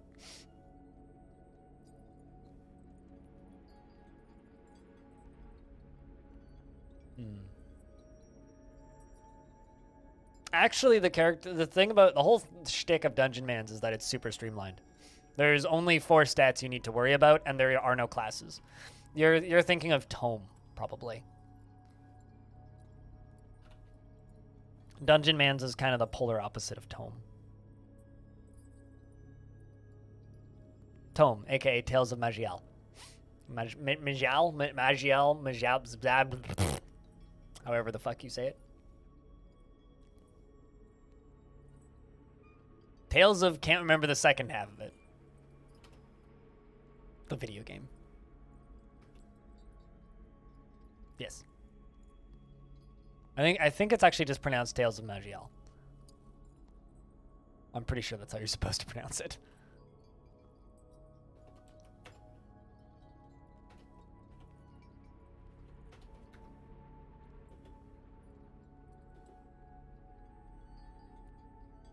I don't know if I want to add more onto this, Zelo. I mean, I could. I mean, I could do, like...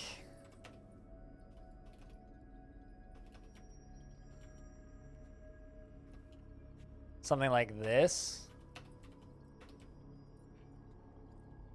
But I don't know if that would look good, necessarily.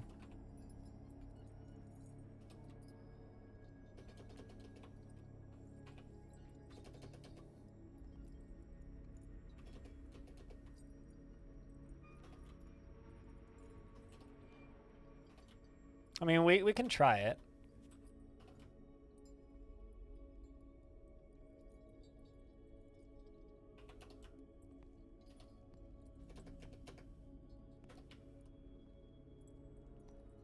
One, two, three, four.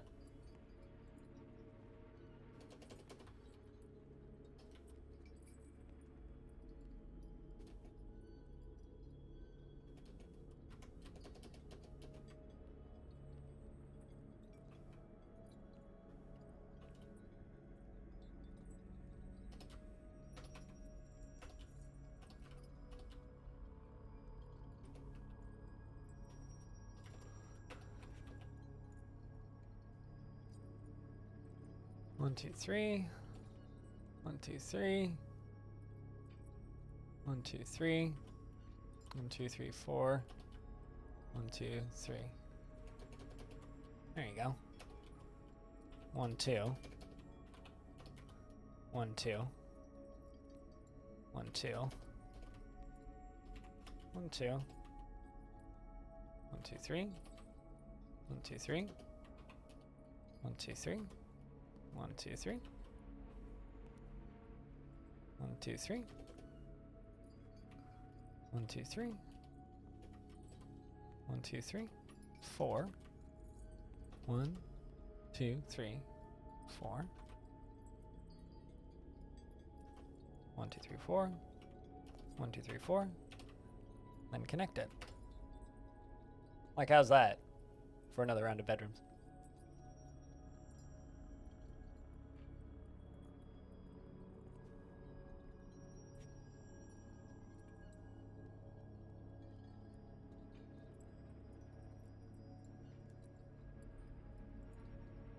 Might look toothish. I don't know if it looks toothish. Oh, you mean like a smile? Like a toothy smile? Maybe.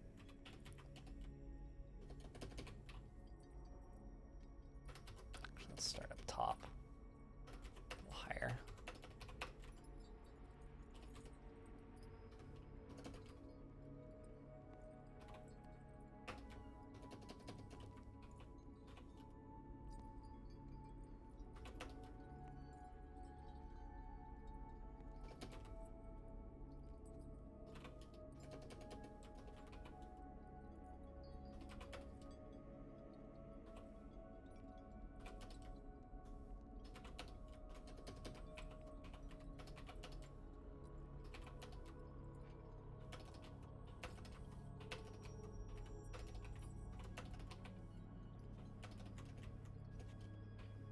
Let's just go around the outside here and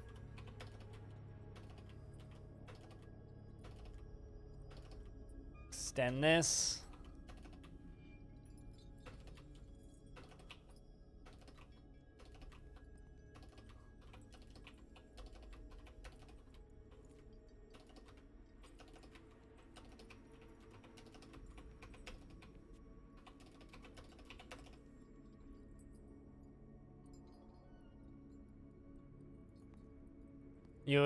Well, I mean, the way goblins build a fort is they literally just dig a big hole. So this is kind of nothing, like at least in DF wise, this is nothing like the way goblins build forts. I've actually had some people tell me that my forts are awful looking and that they look like something elves would build because they're too organic looking. And all I have to say to people who say that to me is that, well, dwarves are the dwarfiest thing that could ever dwarf. So how in the world could anything a dwarf builds not be dwarfy? Even if it's not the way your headcanon describes it. Especially if it's the way your headcanon doesn't describe it.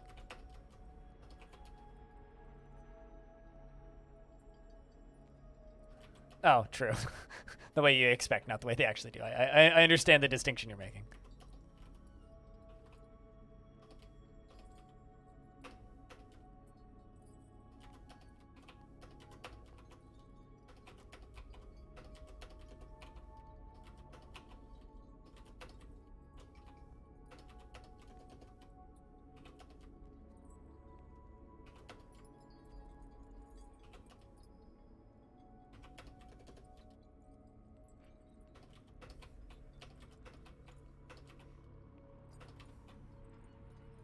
I don't know. I go on different, like, stints with my forts where I build them in certain ways, and sometimes they're super random looking, and then sometimes they're super, like, intentionally designed. This one is coming across a little bit more symmetrical and intentionally designed. I guess kind of like when I start a fort, I kind of like imagine what I would think that faction's culture of construction and engineering would look like. Because, you know, every dwarven faction is different and has their own unique, like, properties, as silly as some of them can be. So it'd be like, all right, well, what would this faction build like? How would this faction create a space for them to live?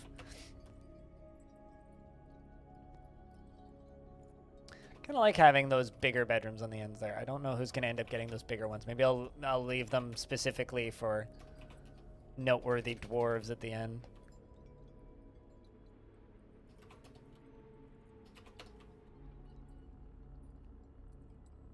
All right, there goes another round of bedrooms. Now I just need to connect them.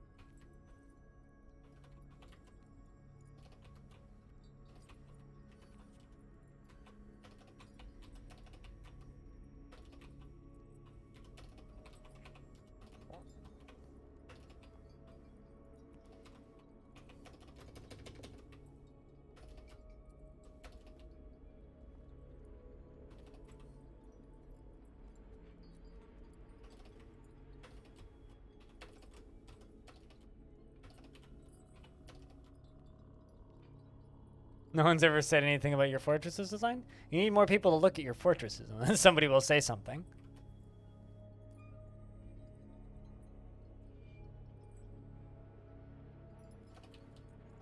Although I think that the people that say mean things about the way I build fortresses are the same people that will say mean things to anybody who makes anything that isn't symmetrical, because I often make things that aren't symmetrical. All right, there we go.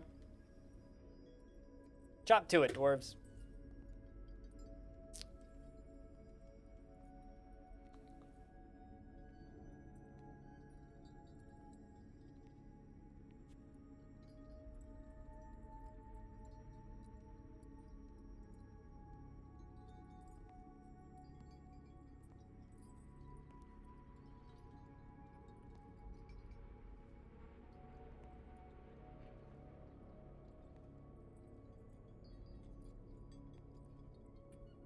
Feel free to link your YouTube stuff, Stone, so that Frog can unironically say that they love it. Instead of, like, you know, suggesting that they love it. And some migrants have arrived. This shouldn't be too big of a migrant group. Don't really need a dedicated spinner. Just make sure that you have other jobs. Ooh, milking's actually useful. Let's give you milking. This should be a pretty small migrant wave. It should just stay at where it's at right now. You dream of raising a family in a constant state of internal rage and avoid stressful situations. Lovely. Really pissed off glassmaker. Yes. Okay, so we are now at population cap for our dwarves.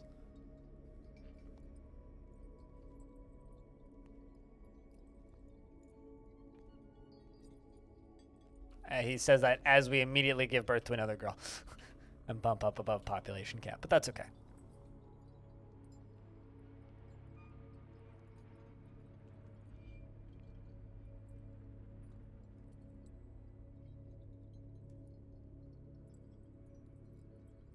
Uh-oh, missed one. So my neighbor above me moved in the beginning of this year. There's at least 2 people that live in there. Maybe 3, and I think they have a dog. But the lady in there who lives there has this cackle. It's the only way I can describe it.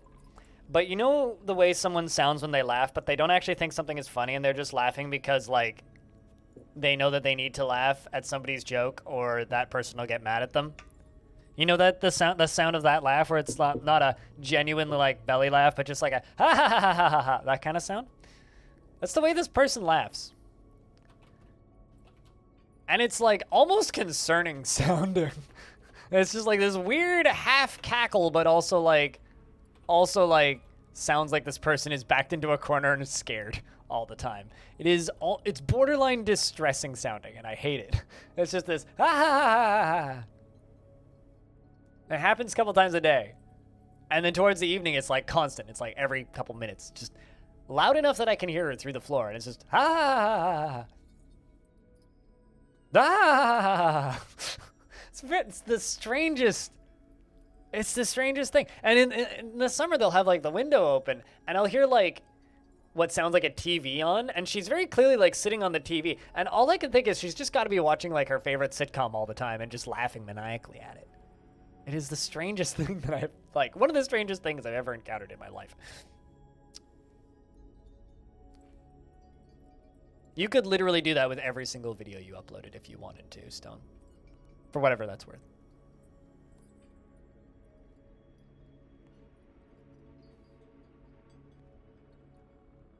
But yeah, as far as the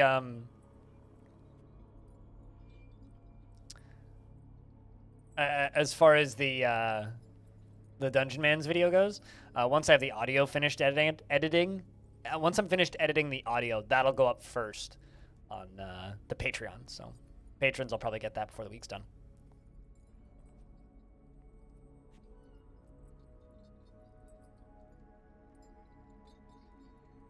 I mean, I hope. It's much nicer, the cozy thought of that, than the, man, I hope she doesn't have a gun pointed at her.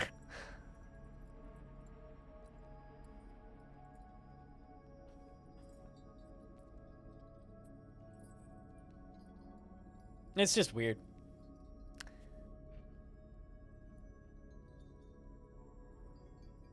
Yeah, it's kind of like that. It's kind of like an uncontrolled wild hyena, but like an uncontrolled wild hyena that is being told to laugh or I will shoot. Because it sounds forced. That's why it's weird, is because it sounds forced. It sounds like someone is saying, "You better laugh." Like, that's the way that I would laugh if someone was threatening me to laugh.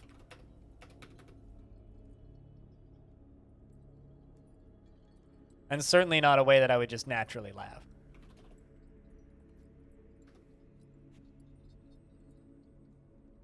But I like that this person is down the street. You know, it's funny because they say that if you laugh twice a day, or every time you laugh, you extend your life by 15 minutes or something. No, I have not ever I've never practiced my fake laugh. I've never had reason to fake laugh at things. But they say that if you laugh a couple times a day, like it extends your life, right? Because laughing is good for you. It relieves stress. It's a positive thing. It's not even a life hack. Like it's fact that you will live longer if you laugh. It's more of a laugh hack than a life hack, though. Like let's be real here. You can boo me for that one if you want. But it's a fact that you will live longer if you laugh frequently. So as much as like I'm kind of low key mocking this person above me, she's probably gonna live way longer than me. Because how often do I laugh? Not very often.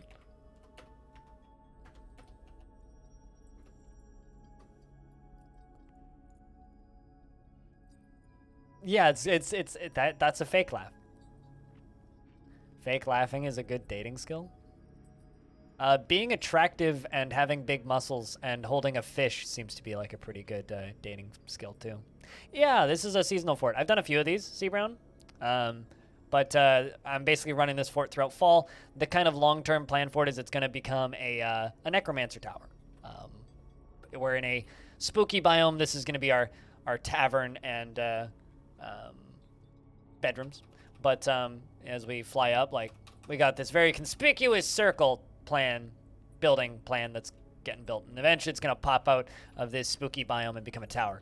I'm kind of thinking about making like a triple tower. I got a design idea, but the point of this fort is to go to war and take part in all of the wars that are happening in this area, which is all of that red garbly gunk surrounding us. We are in a haunted tropical moist broadleaf forest, which doesn't seem to be very haunted. Like, nothing really spooky's happened.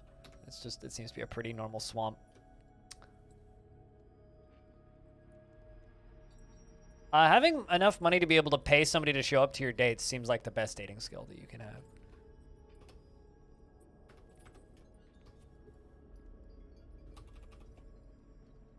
You want to know what the best, like, anti-dating skill is? Is not being able to drive. As somebody who's been fucking around with online dating platforms for the past year, they all end the literal second it's like, so when can you pick me up? Well, I can't drive.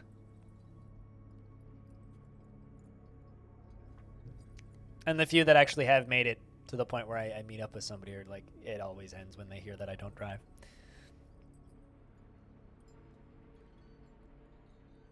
Which is wild to me, because we've got the best public transit on Earth here, practically.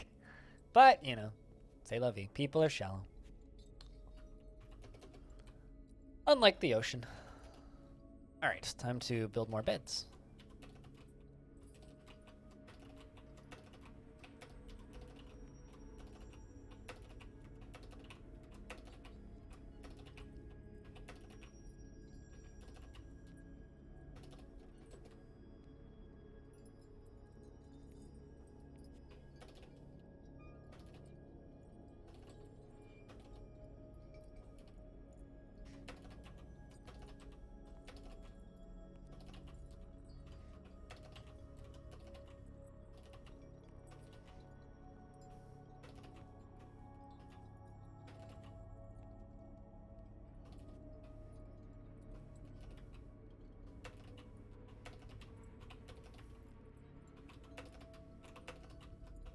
Beds, beds, beds, beds, beds, beds, beds, beds, beds, beds, beds, beds, beds.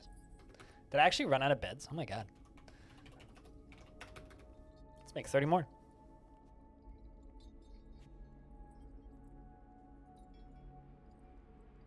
Ever since you assigned a dungeon dude? You mean a dungeon master?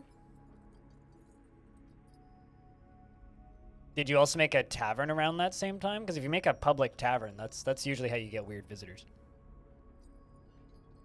But if you want to kick out visitors, hit L, and then on each one of these, hit R until it says citizens and long-term residents only. They'll hang around for a bit and then they'll leave. So if you have a tavern that allows visitors, they will all show up. The thing about them, though, is because those buildings work via word of mouth. If you get one visitor, pretty quickly you'll get a dozen.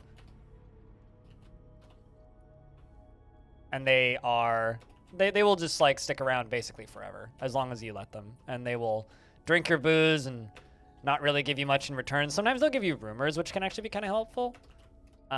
Rumors will, like, give you locations of artifacts and things, which can be fun.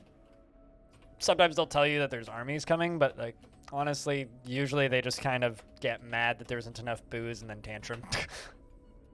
I usually just kind of disable them. And the main reason I just kind of disable them right now is because I find that there's too many visitors that are just necromancers. And I like necromancers in DF. I think they are a fun mechanic. But I like necromancers as, like, the evil bad guy in the tower that's far away that no one ever actually sees. I don't really like necromancers as a thing that, and maybe, like, shows up commanding an army towards endgame because, oh no, you fucked up a tower and they are really mad at you. That is fun. And I like necromancers as, like, a big bad. I don't really like necromancers just showing up in my tavern. Something about it just feels kind of wrong. So it's not how I like to interact with necromancers.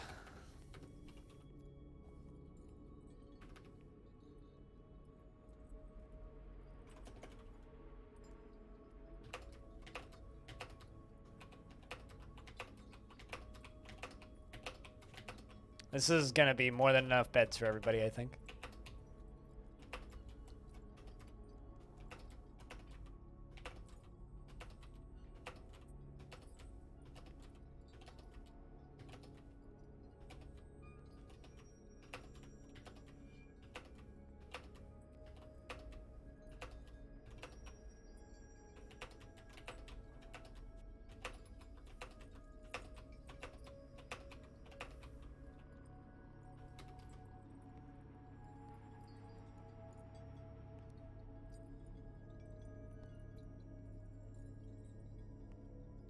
You can smelt them in exchange for, yeah. I mean, I just want better diplomacy. I just want more diplomacy options. That's always going to be the thing that I'm going to be asking for, is more diplomacy options. A lot of people want better sieges. I want better diplomacy. I want to be able to go to war with somebody for a couple of years and then end the war with an agreement treaty, like in exchange for an artifact or something, you know? Or like, I want them to request an alliance to go to war with X faction. I want that stuff.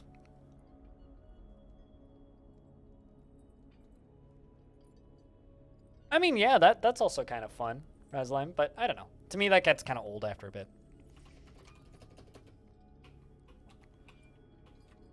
Although, the sad part is necromancers can't actually drink alcohol.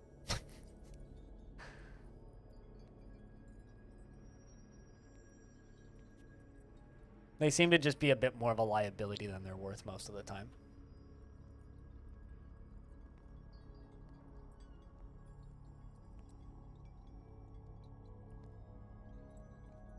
Yeah, I don't know. There's a lot of potential for that stuff, and I don't think that stuff would be too hard to implement. But, because Tarn has said that stuff wouldn't be too hard to implement, but all that stuff's on hold because, Steam version, you know? Which is why I want the Steam version to be done. I want the Steam version to be done so that Tarn can go make interesting stuff.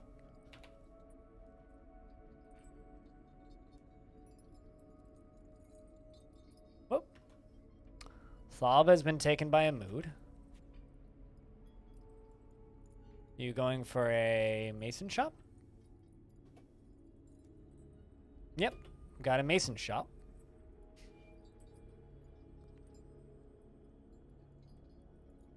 And what else do you need? Oh, that's not actually the dwarf that I was following the wrong... How did I end up following the wrong dwarf?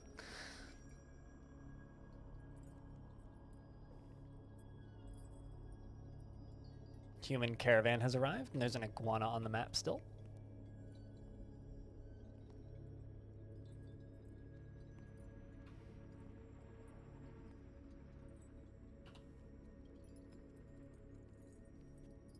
Dwarf has grabbed some cloth. Curious as to what this turns into.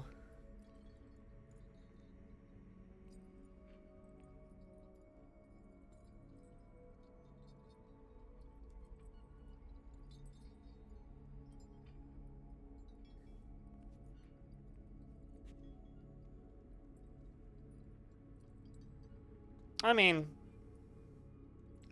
most recent update to the Steam version is they have multi-level view working.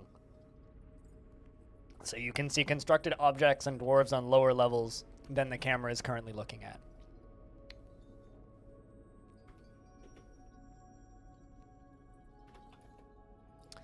And Kusat Nifafiko, the Goblin High Treasurer, says, "On behalf of the Merchants Guild, let me extend my greetings to your people. There is much to discuss." Yep, same person, Stone. There is much to share. We've updated your maps. What requests do you have of the merchants? I'll have, just as per usual, all of the metal. Which actually, I need to find stuff to trade them. Windslayer, thanks for the raid. Cheers. Were you doing Planetfall stuff or Stellaris stuff?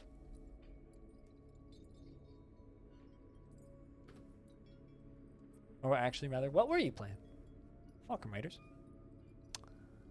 Someone's sub ran out, Vin. We have finalized the export agreement. Feel free to go over the documents. The documents. They want everything. A lot of weapons, though. Let me bid farewell to you and your stout dwarves. Let me bid farewell to you and your stout dwarves. All right, let's just jump over here and actually go table, rock, 60. And let's get them to make that out of microcline. And throne, rock, 70. And let's make those... I kind of also want to say out of microcline. Let's just say slate. Dark colored thrones. And let's also make rock, door, 100 more.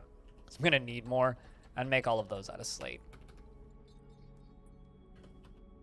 But thanks a ton for the raid. Welcome, raiders. We're playing a new fort, which is going to go alongside of Long Death, my main fort. And we are just kind of in early days still, getting systems up and running and getting materials, trading and such. So should be a bit of fun, I hope.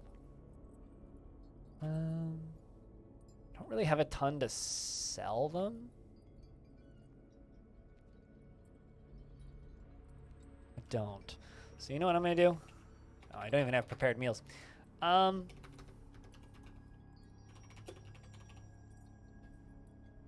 Let's make some spiky wooden balls. Let's do that.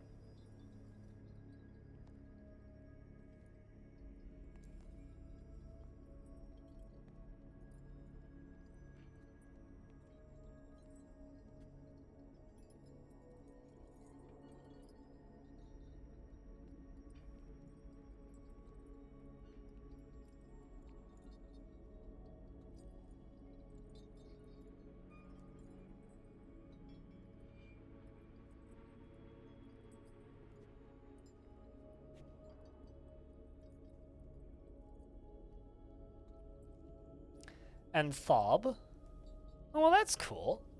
Thob the Miner has created Lezumneth Kengoden, a quartzite weapon rack, and claims it as a family heirloom, which obviously is going to be used for the military. But I respect the claiming. That's a valuable weapon rack. 136,800 Zathal. Hoisted fragments, the whimsical rope. This is a quartzite weapon rack. All craft or ship is of the highest quality. It is studded with pig iron and encircled with bands of table-cut blue garnets, sheep wool, and alpaca wool. This object is adorned with hanging rings of rubicel and menaces with spikes of rubicel. On the item is an image of dwarves in quartzite. The dwarves are traveling. The artwork relates to the foundation of the dark cosmos by the reigns of terror. On the item is an image of hoisted fragments, the whimsical rope, a quartzite weapon rack in blue garment. A nice weapon rack, hell yeah. Something I was planning on doing was going up to, you know what? Actually, let's go up to about here. And just make this super high smoothing priority. And this is going to be my barracks. I'm going to make some additions to it, though. But let's just make this super high smoothing priority for right now. We'll put the weapon rack up here.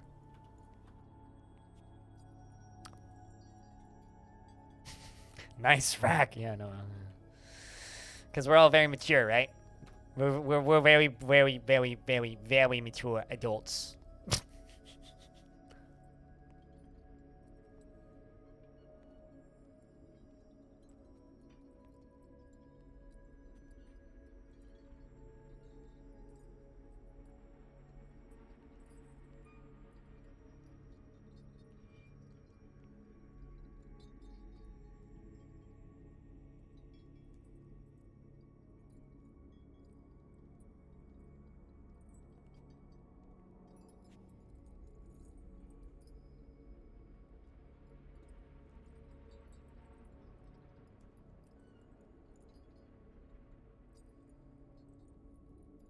Oh man, I have almost 250 grams.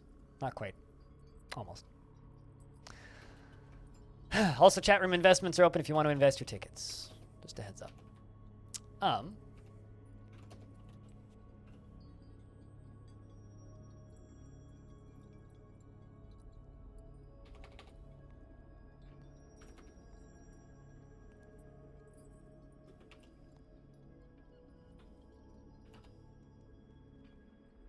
I feel like this is a lot of stuff, but we made a bunch more beds so we can get to that.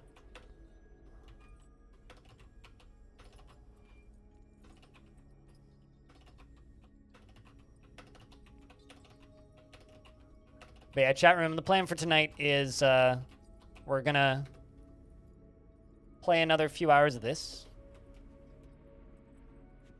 Because it's, you know, it's 1 p.m. here right now. We're going to probably stream this until about 2:33.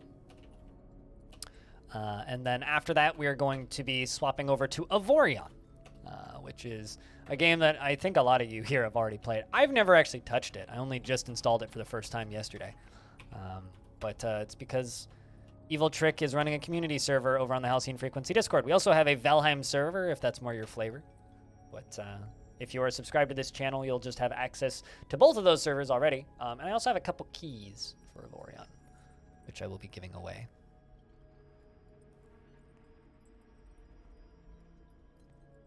And I will be honest with you guys, I'm going to play favorites with the keys. I'm probably not going to just do a giveaway.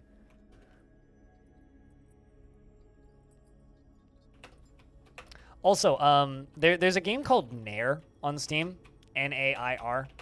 Little 2D platform fighter. It's $2, well, $3 actually, I think. Which I think I'm going to stream some fun viewer games of because I've got a bunch of friends who like fighting games. And it's a one-button fighting game, and I like simple one-button fighting games. I think that would be a bit of fun to play. Holy shit, you just hit 1,000 hours, Darren. That's kind of crazy. Also, big investment. What's up, Squug? How's things? Oh no, my mayor has imposed a ban on exports. What have you banned? Oh, never mind. We have a new mayor. Export of catapult parts is prohibited. You know what? I think that we can accommodate that.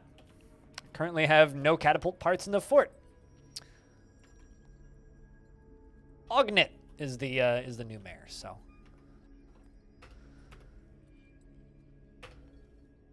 Oh, also I need to give you your dining room still. There you go. New mayor has their stuff. Demanding anything else? Nope, just that. H2O, I don't want to like ruin your day, but don't ever put game keys into Twitch chats. Somebody claim that really quick, yeah? Because if you put a game key into Twitch chats, there are many bots that just lurk in Twitch streams that then will redeem them as gifts.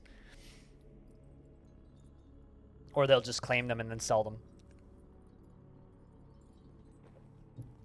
So if you put a key directly into a Twitch chat, it's probably already gone. Just now you know for future reference. It's one of those things, it's like, it just kind of sucks, but it is what it is.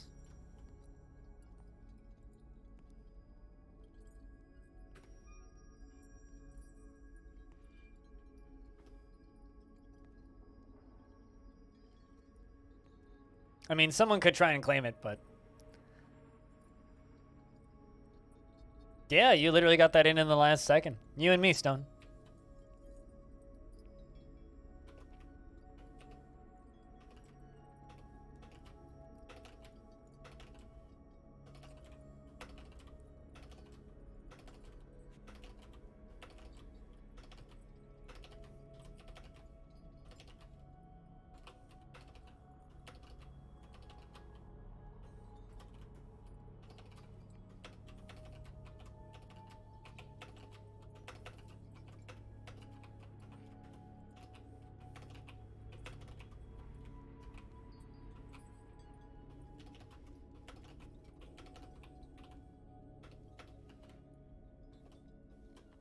But yeah, no, it's something that you kind of get to learn the hard way on Twitch usually for most people.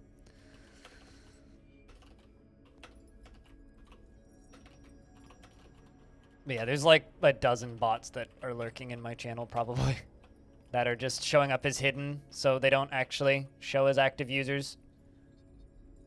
That are probably just tracking stats and sniping keys, and then they resell them on key reseller sites usually.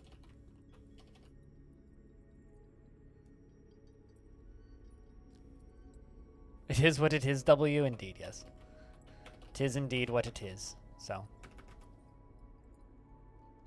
Waiting, sniping. It's actually a pretty decent business model from what I can tell. You make quite a bit of money doing it.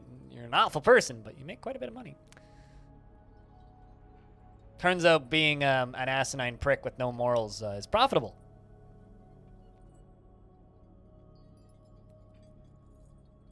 Speaking of lurking and waiting, aquafunkalistic booty whap, what up? It's good to see you.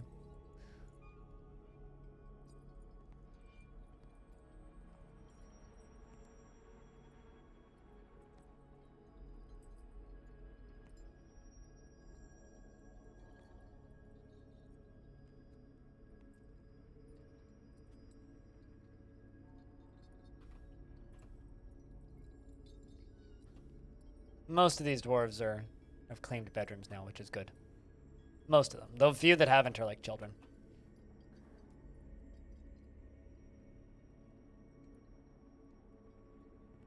All those people that seem rich are... Oh, yeah. Yeah.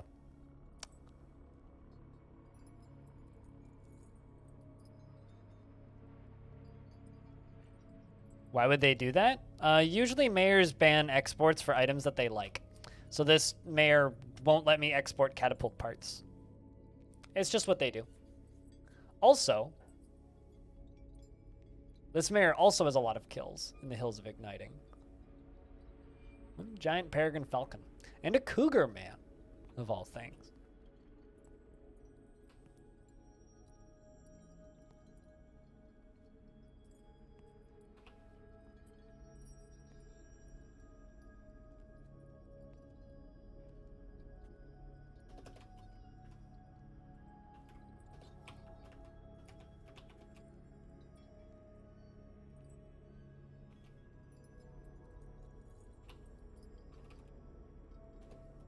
Alright, let's... Oh, did I not bring stuff to trade? Thought I did.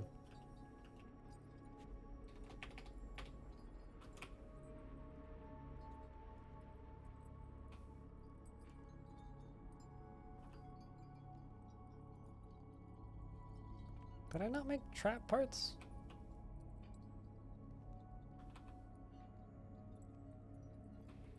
I guess not.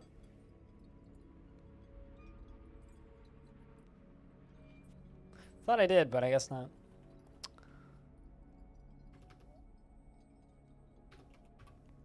Wait, what? What's my manager doing exactly? Busy being a parent from the looks of things.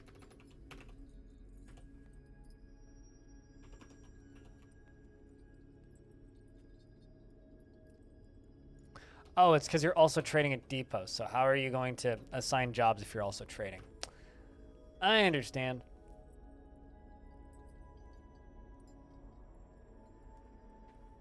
Toto did the music to the 1984 movie? Huh. All right then. Like the whole soundtrack?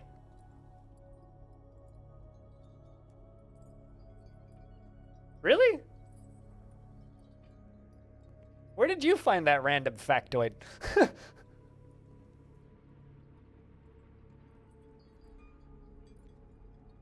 I mean, Toto is a solid recording artist, and I don't remember that soundtrack being bad, so...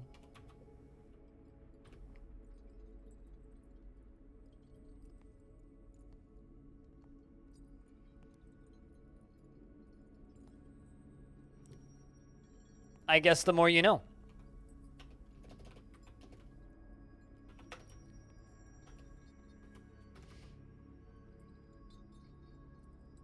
It was in the credits? Oh, really? Huh. Speaking of Dune, when's that new one supposed to come out? Does it actually have a release date? Because I'll be completely honest, most of my excitement for a new Dune got almost immediately completely overhauled with my excitement for a new Matrix. So October 22nd. Oh wow, that's close. Yeah, I'll be honest. I have much higher hopes for the new Matrix than the new.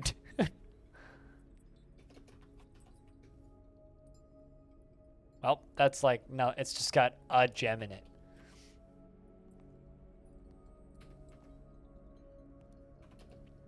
I don't really have anything to trade right now, which is a problem.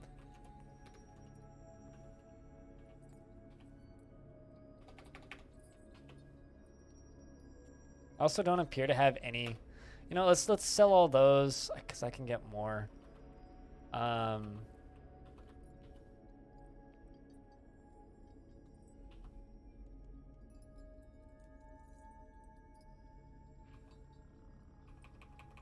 really want to just go selling.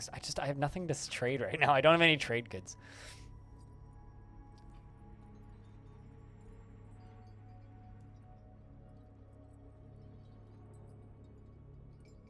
I'm just being like, nah, you're just stoned, really?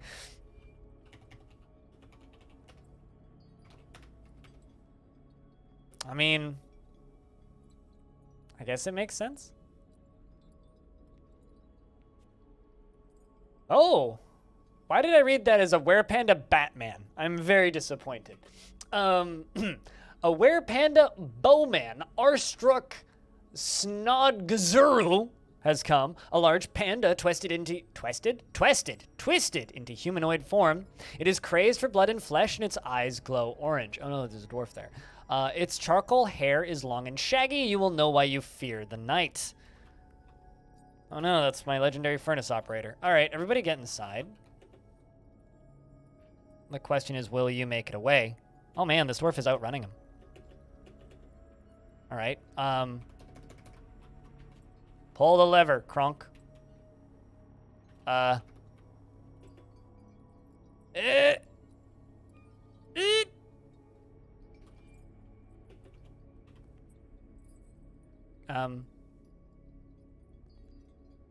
it made it into the fort. But it's going after my chickens, which is good, and the turkey. It killed a chicken, that's fine. It's now going after it. Oh, it's a goblin, and we got it inside! We can kill it! It is indeed a goblin. All right, boys, go beat the crap out of it. Obviously completely naked. It's been crying. Grouped hell. Arstruck grouped hell. His hair is extremely long. He is muscular. He has a quite long nose, which is hooked. His head is somewhat narrow. His lips are thin. His hair is lavender blush, and his skin is slate gray, and his eyes are red. It's a woblin! A were-goblin! Yes.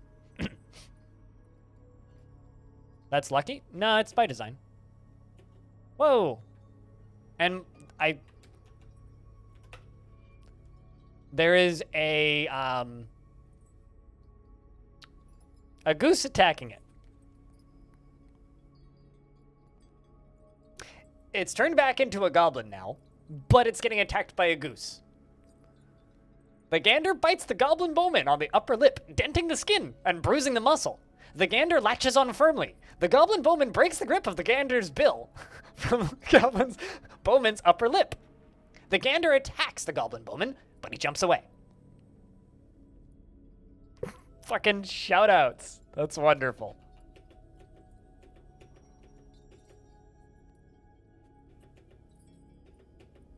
The dwarves are here, and looks like there's a few human guards helping as well.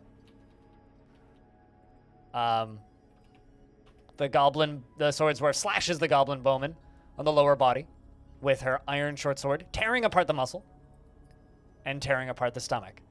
The sword dwarf slashes the goblin bowman in the upper right arm with its short sword. The goblin bowman, I've been injured badly. There is no hope.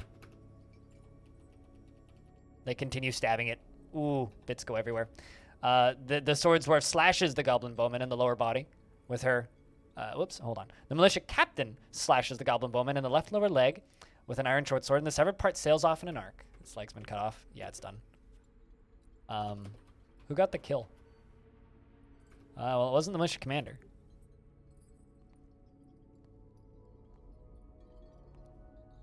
It also wasn't you. And I guess it was Vakar. We need to give Vakar a name for this. What should the nickname for killing a were-panda be? Maybe just Panda? Shaggy?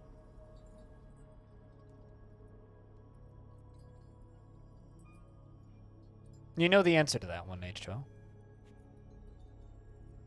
I mean, H2O, I'm just going to say this.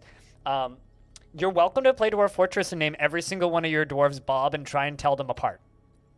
Maybe I should do that on April Fool's Day. Just name every single dwarf in every single profession to Bob. And see if I can manage a fort.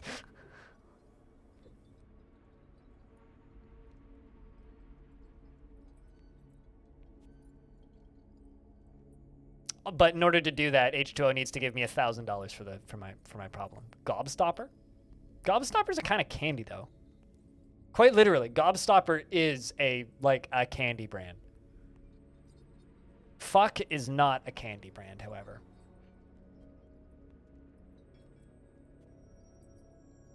How about just gob stopped?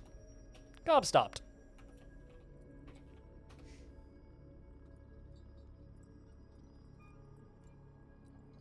For stopping the gob. Now I need, you know, some method of disposal. First, actually, I need to pull a lever.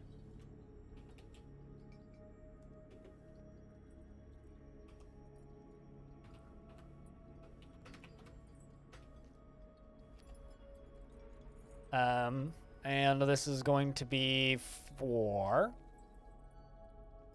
That's an... I'm actually an idiot.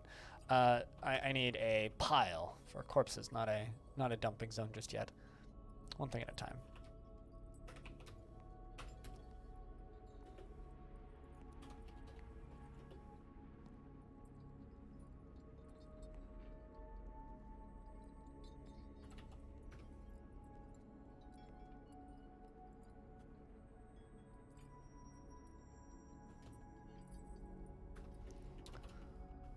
And claim that, whatever that is. Is that a bolt or something?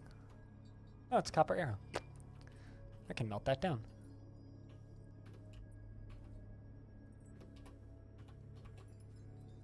Melt items.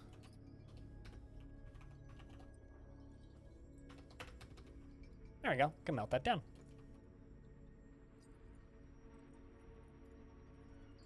Pandas have black eyes? Sure, but if I name it Black Eyes, I'm just gonna start calling them peas because black eyes peas or black-eyed peas. And then I'm just gonna get dirty bits stuck in my head, and that's just a bad time for everybody. I'd say that fight went pretty well, all things considered. Let's see how my military's doing after that fight. Let's see how they feel about the whole ordeal. Afraid after experiencing trauma. They seem to really like their sparring sessions, though. Horrified after seeing the goblin die. Restless after being unable to practice a craft. Worried after being unable to practice. Okay, well, is what it is. Let's just deconstruct this and go up to here.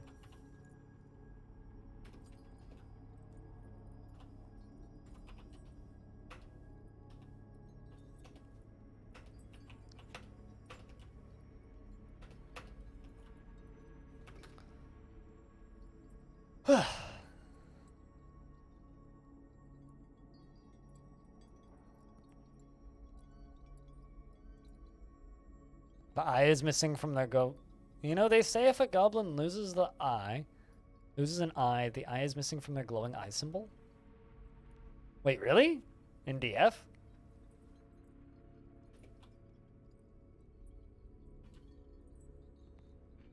Because I did not know that, if that's a thing.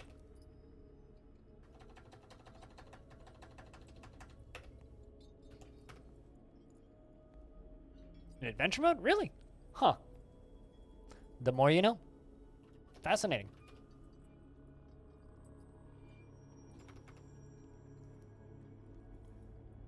I'm kind of sad I wasn't able to get more dwarves into that fight. But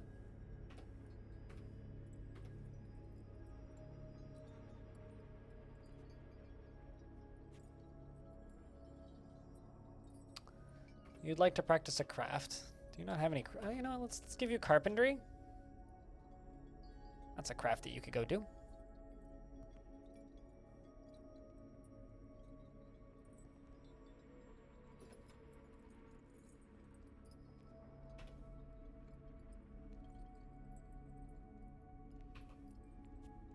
Dreams of raising a family, constant state of internal rage, avoids exciting and stressful situations.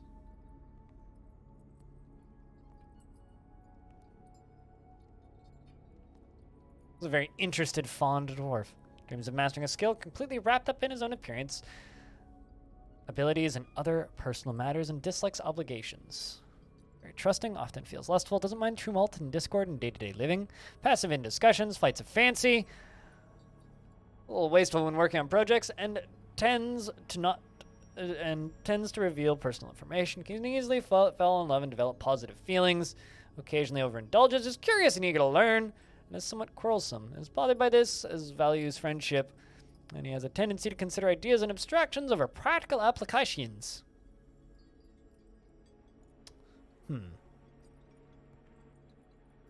Seems like a good dwarf for the military. Wonder what equipment you're gonna go pick up.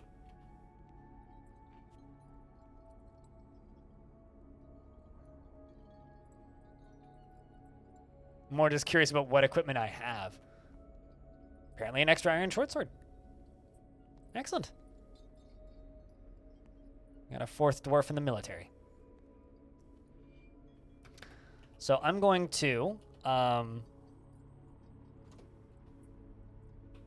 make a place for the military to sleep.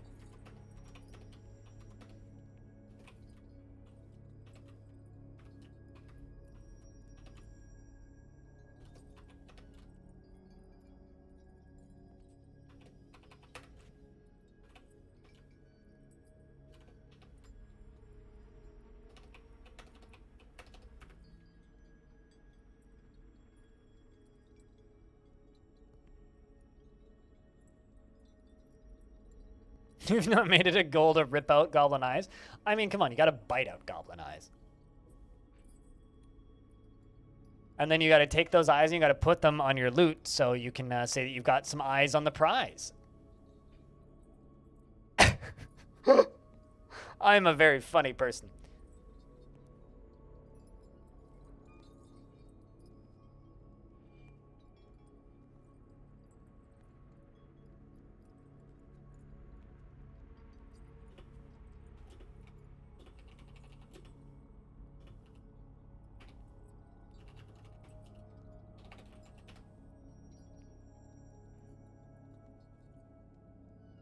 Debatable.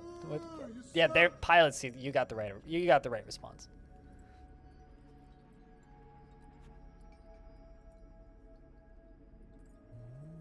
How you doing today, pilot? How's things?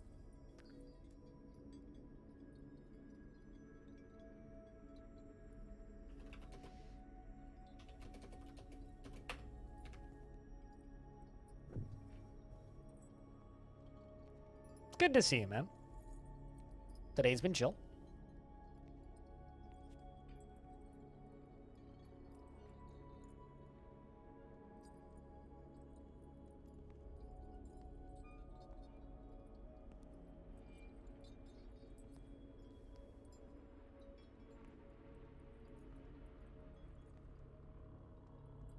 Just left your parents' house? Spending some time with family? Sounds like a good idea.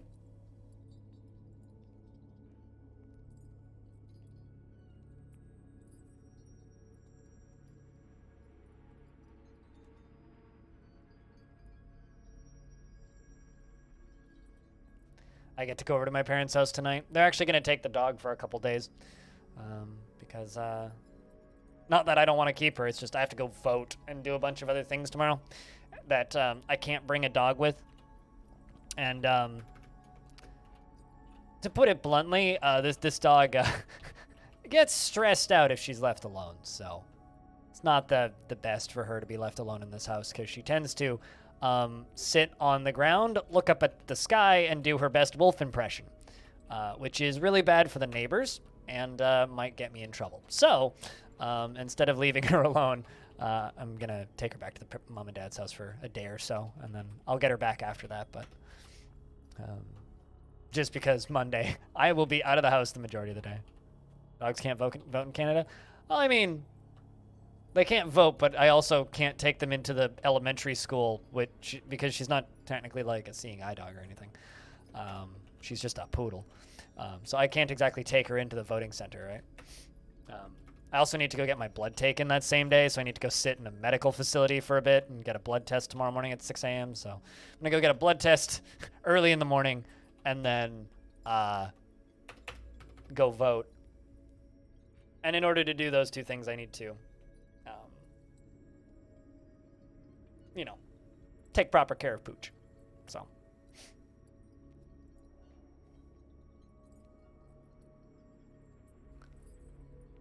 Could you imagine how easy it would be to bribe the voting groups of dogs? Just be like, all right, so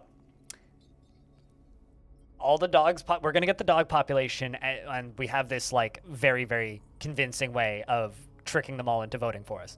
Oh, what's that? We'll just make sure we have a representative at every voting site and just have a ball and dog treats. Checking if you have blood. Yeah, well, I'm pretty sure I have blood. It doesn't work properly. Is the actual problem. And then I get to look forward to an email from my doctor telling me how well I did or how terrible I did. One or the other.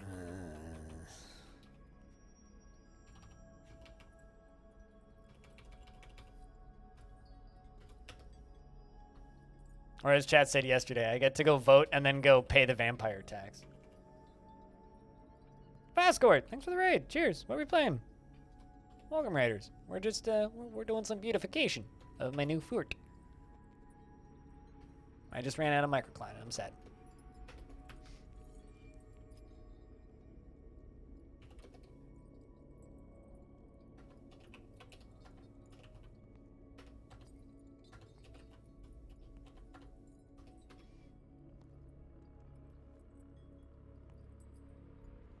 Yeah, except you see, I still wouldn't be able to bring her into the place where I get my blood done, so it doesn't matter. Also, you know, I'd like to go to the coffee shop that day or tomorrow because I like to go get a nice cup of coffee that I don't have to make myself on my days off. So, and I also need to go grocery shopping. There's other things I need to do tomorrow that I also can't take the dog to. I probably realistically could get away with the emotional support animal because that's literally why I have her. She literally is an emotional support animal. That actually is what she's doing for me. But I'm not going to I'm not going to push it.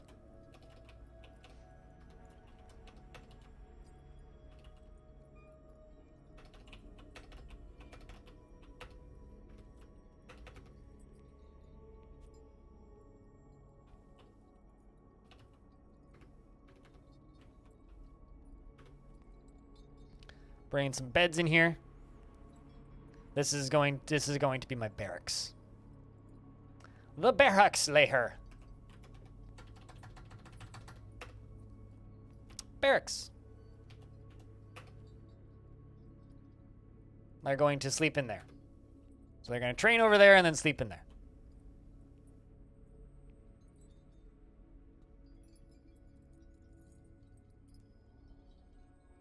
All jokes aside, though, I'm getting a blood test, which is related to my type 1 diabetes. So I'm going to go get my A1C done. That's what I'm actually doing. And as far as voting with blood goes, you should donate blood. It's not a bad thing to do. I would if they actually wanted my blood. They really don't want my blood, though, so I don't. Dwarf wants to be extravagant.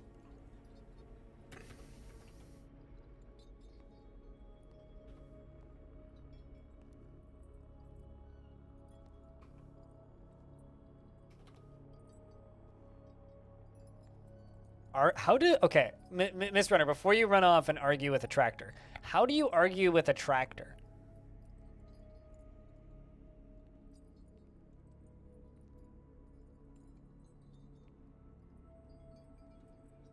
Like, can you give me like a TLDR, like the 5-second explanation of how you argue with a tractor? I'm just very, very, very curious about the process of arguing with a tractor.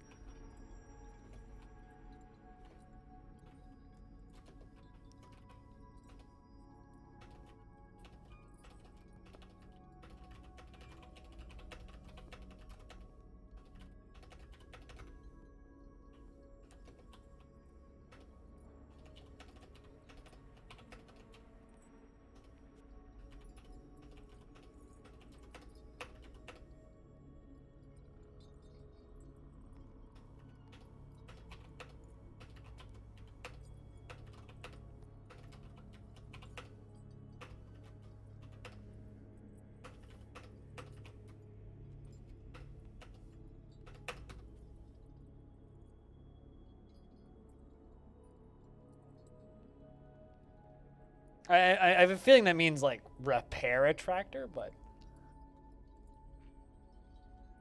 color me confused. if you will.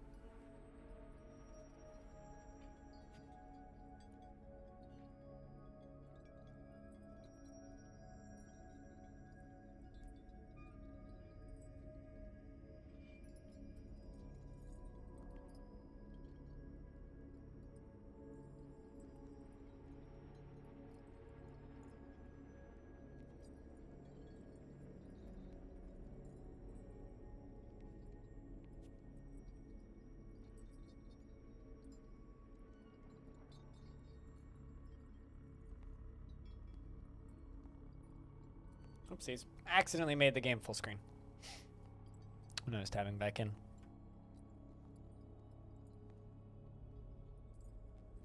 But regardless, Mr. Runner, you have a good time arguing with a tractor. May you win that argument.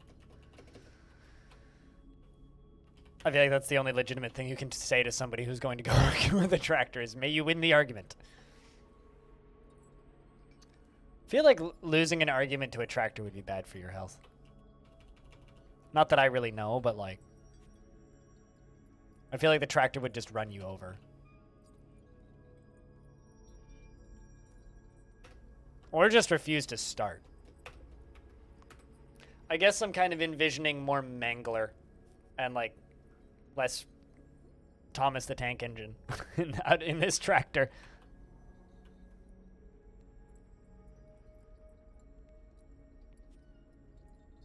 You know, I just realized those tables kind of look like eyes.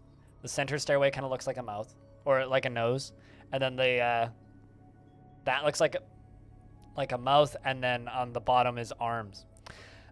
A force of vile that is both dark and vile has arrived, and I don't. Oh, there they are. Goblins, the goblins have arrived. Chat. Goblins, goblions. Let's see. Where are these goblins from? I can't fight them, so we're just gonna lock the door. But they got copper whips, iron. Okay, iron and copper. That's doable. We can fight that, but obviously not right now. They also have beak dogs. Good to know. All right, so before things get bad, let's just lock everybody indoors. Just jump underground real quick and pull that lever, because I need to close that door right now. You're going up to pull the lever. All right. Lever's been pulled. Door's locked. And dunk. There it goes. It is now shut. These gibbons look like. There's also trolls, so it's a good thing I built a bridge instead of just a door. His hair is extremely long. His hair is extremely long. His quite long nose is sharply hooked. His head is extremely narrow. His hair is lavender blush, and his skin is slate gray. Do you think these guys are the ones with the were-goblin? I wonder if that's why they attacked me, is because I killed their were-goblin. Their were-goblin scout. Multi-grasp silver pike. Also lavender blush and slate gray. Yeah, they seem to be gray-skinned with lavender hair. All right.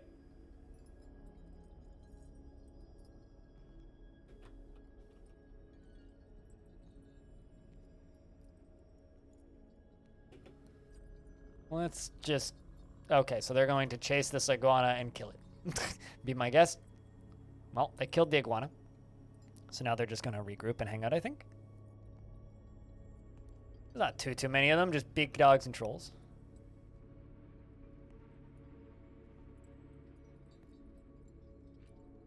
Yeah, not a ton for them to do. Gray goblins, yeah. Not to be confused with the green goblin, definitely. Fortunately, these ones don't have flying hovercrafts. Well, we're just not going to worry about them too much, because there isn't much I can do about them currently.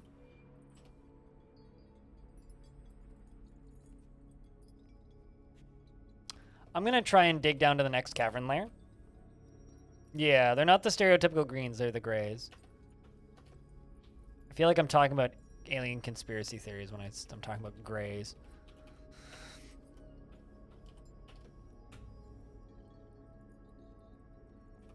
Let's see if we can... Well, let's see what we bump into mining down.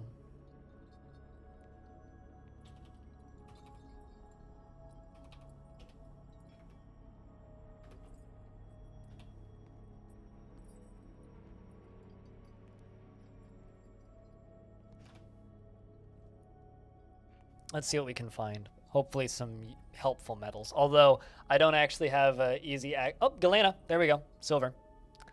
So that's our second type of metal. Galena is useful. It's not the best, but it is useful. That's silver, which will give us lead and silver. Which is better than nothing, I will say. I mean, it's better than the zinc that we had previously. Although theoretically, there should be 4 types of metal on this map. Theoretically.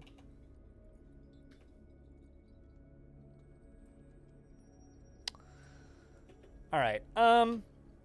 I think we're just going to... we could just dig down to the Magma Sea and make a Magma Forge. Let's go down to layer 110.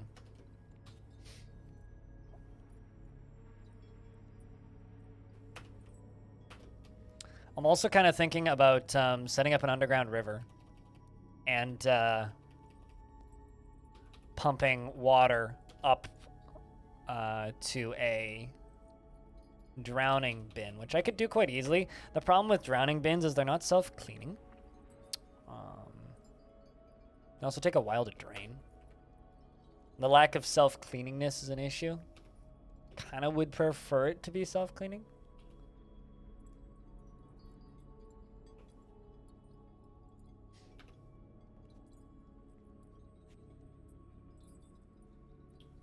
But let's see what else we run into.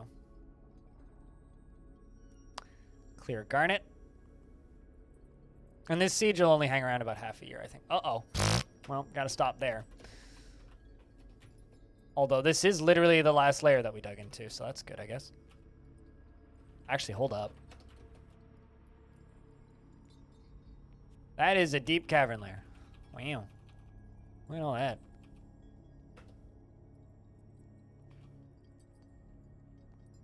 They even dig into that at all? Oh, I see where we dug in.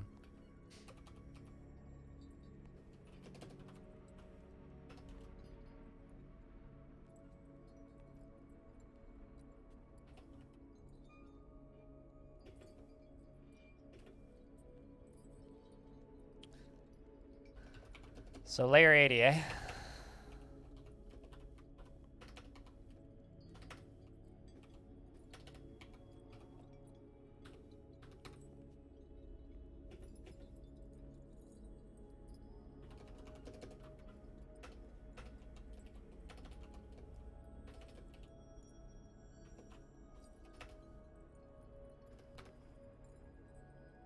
Lava drowning pool? I don't have magma safe materials that I could use to do that yet. I don't even have... Actually, I think I have sand, so I guess I could make glass. I don't have enough... I mean, like, maybe we could do that, but, like, that's not something I can do in the short term. I don't have the materials for it. Making pump stacks right now would be tricky.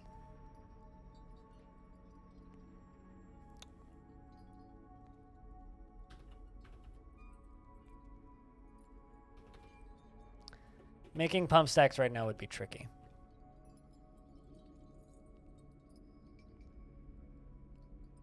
Just because I don't have the materials to do that properly currently. But we could look into something like that in the future.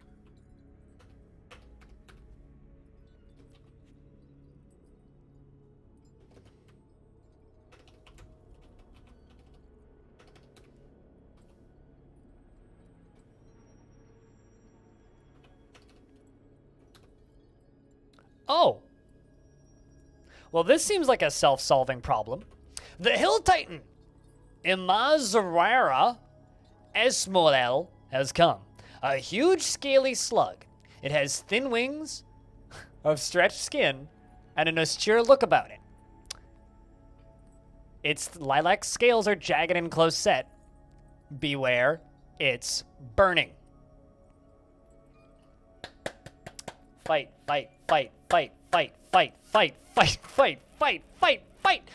The problem is, my drawbridge for the front door is made of wood. So hopefully they don't burn that down while they're at it. All right, well, the entertainment is here. All right, well, it's not dead. We're following the Titan. It seems to be pretty handedly dealing with these goblins. I'm hoping it also kills itself in the process, because I personally don't really want to fight this. Okay, hold on a second. I'm actually just going to really quick. This is what I call insurance. I get up here with some Cobaltite. Sure, that works.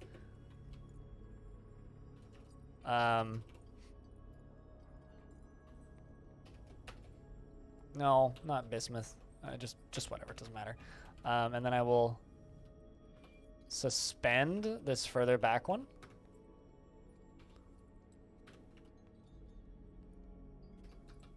Oh, shit. We need booze. Hold up. I can make booze, no problem. We're out of booze.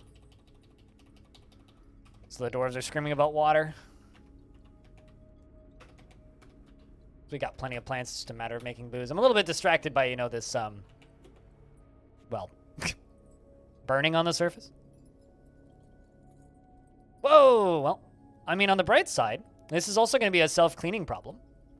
So once this creature is dead, we can just run out here and get all of their armor and such. Which is actually kind of lovely.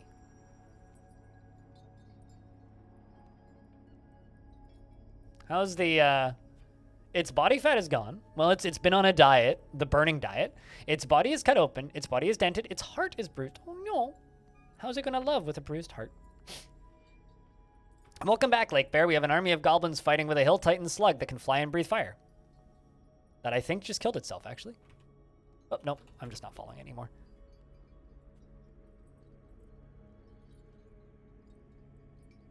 Looks like there's some ichor on the ground, though. Oh, I think they got it. Yeah, looks like they finally got it. Siege is still happening, though.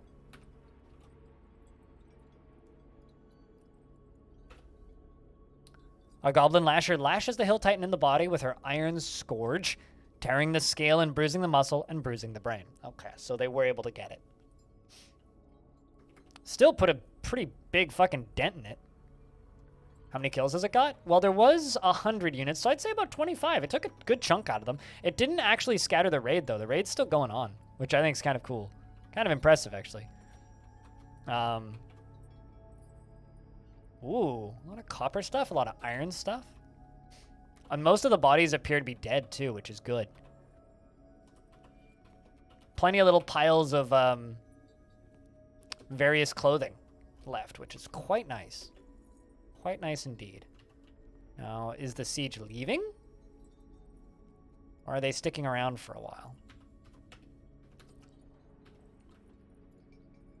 Cool, we are getting drinks up and running.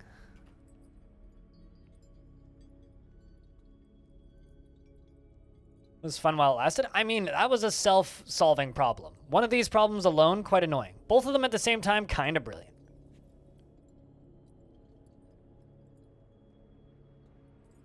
But yeah, it doesn't look like the siege is ready to leave yet, so. Let's just get rid of this. And something that I gotta do, because we need it, is I need a well. So we're going to get us a well.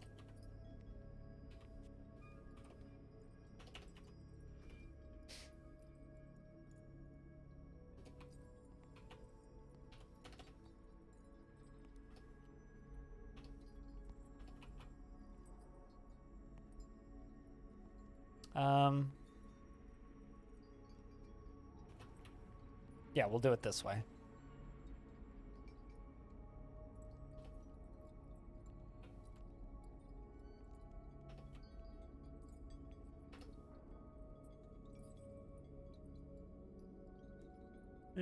Hold on. I need a well that is, and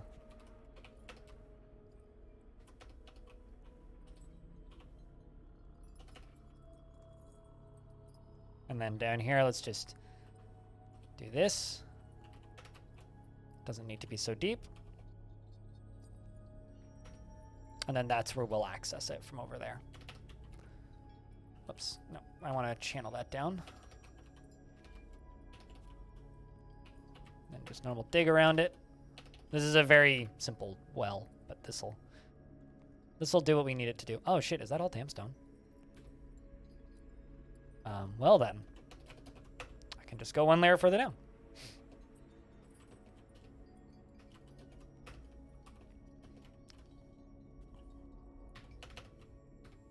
Nope, that's not what I want. I just want this.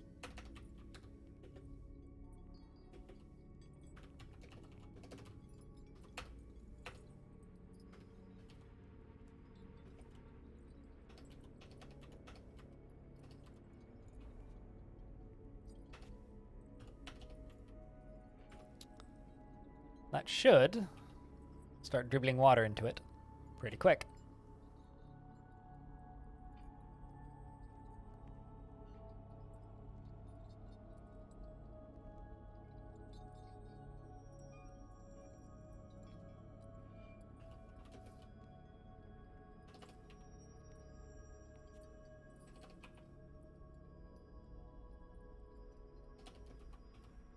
Nope, don't actually go up that far.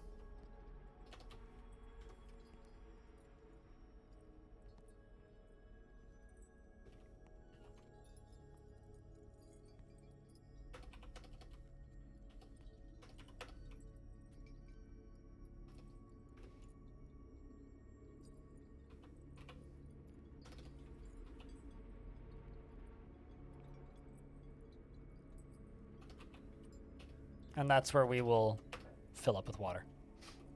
It's going to take a little bit, but... we have plenty of booze now. I'm curious about what they're trying to give water to. Let's go get booze, dwarves. There comes the water.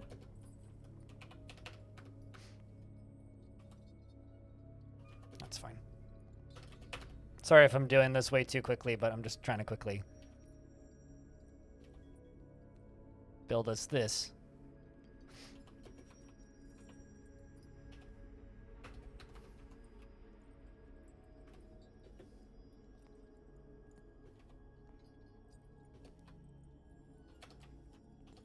There we go. A fire-breathing crab. Why did the blind man fall in the well? Why are you making jokes about me?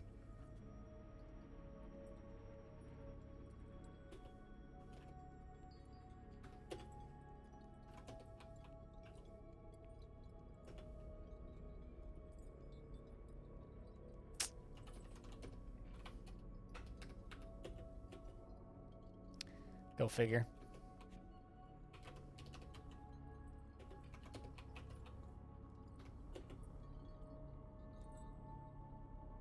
Go figure. Also, why is there a human in there? And Tosid, the weaponsmith, has been taken by a Fey mood. I'm just going to quickly do a thing. No tin.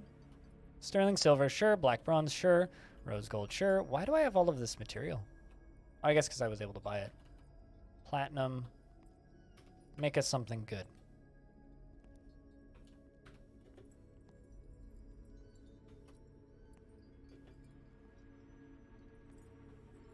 Also, rock mug 20. Let's make a bunch of rock mugs because I clearly don't have enough anymore. Also, where did my weaponsmith go? I mean, you could tell the joke. That's just my retort to whenever people make jokes about blind people.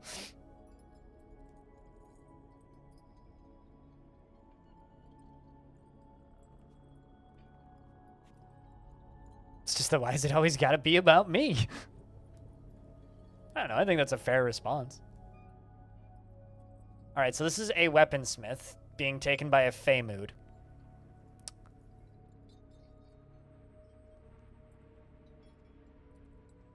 He didn't see that well. I get it. All right. Oh, it's because I still have these human merchants here. Huh. I didn't even think about that. These poor humans. They're not going to be super thrilled with us when I let them go.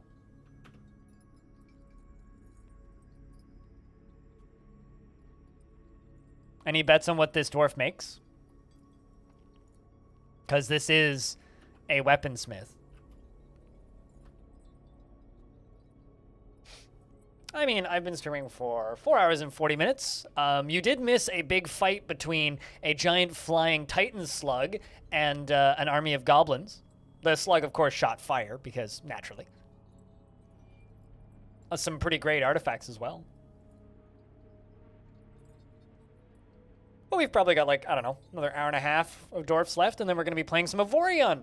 I will be playing with Evil Trick, who's one of my teammates. He's doing a 24-hour stream right now, and we just launched a subscriber server. I'm kind of disappointed. I mean, it's a weaponsmith, so. But on the bright side, we're going to get good weapons out of that now. If you want to join that server and play with him right now, you can join via that link. If you're subscribed to this channel on Twitch, you already have access to it. It's a sub-only server for anybody on my team.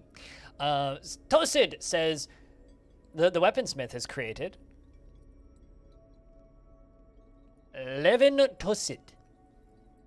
You're the first half of your last name and your first name together. That's interesting. Tosid Levin Tosid. Tosid Levin Tosid has created Tosid Levin Tosid, a large serrated black bronze disc, and she claims it as a family heirloom. I mean, honestly, good for you, Dwarf. Good for you. Let's have a look at that disc. It's worth 186,720 Dwarf bucks, or Zathal, as I've been trying to call them. And it is a large serrated black bronze disc. All craftsmanship is of the highest quality. It is encrusted with round fellite cabochons and studded with black bronze, and encircled with bands of cushioned nice cabochons. This object is adorned with hanging rings of donkey leather and menaces with spikes of pigtail and cat leather. Pizza cutter kiss disc is coming full circle. I mean, kinda, yeah. All right, what the heck are we gonna nickname you for that? Tosid. Self-absorbed arse butt, for naming it an artifact after yourself. Spinner. There you go, Dwarf. And you know what? I think I'm going to, I don't know where I'm going to put this. Maybe just like put a weapon trap right here. Use a direct mechanism. And just put that there. Done. Tosid, Levin Tosid. I mean, actually, that's probably the best idea. Tosid, Levin Tosid. That just for being a self-absorbed twit.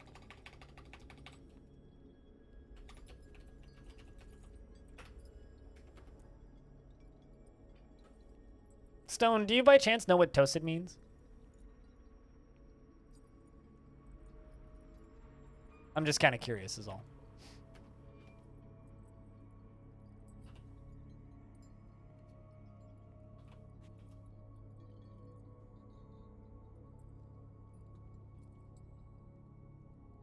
This fort's doing pretty well on artifacts though. Like let's be honest. Like this fort's doing quite well on artifacts. I do like that there's a couple goblins in this tree for some reason. Armor, Levin armor. All right. I mean, I guess that name checks out.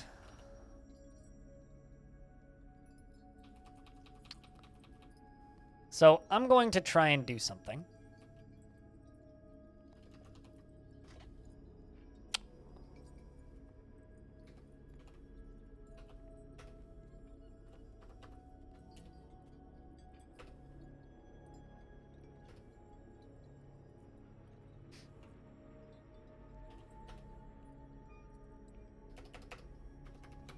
All right. We're going to try and let these humans out.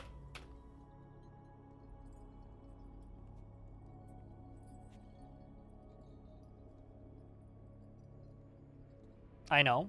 Beefush, and your point is what? Yes, it is useful.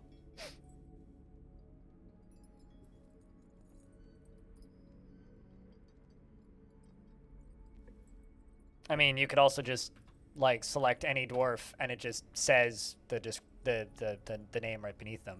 So like literally just you zoom to, and it's right beneath their name.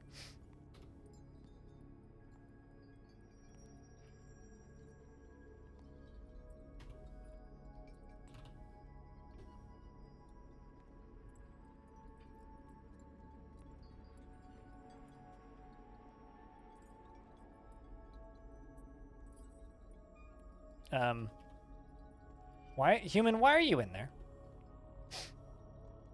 You know you can just, like, walk out, right?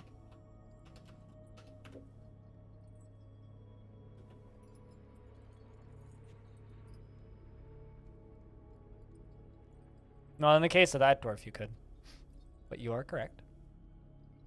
I'm generally kind of unless I ask for assistance, kind of an anti tips person. So if you have a hot tip, that's cool. I generally don't want it.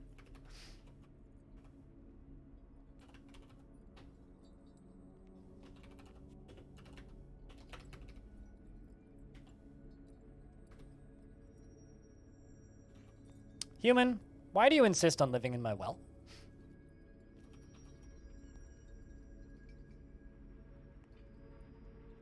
All right, this is going to be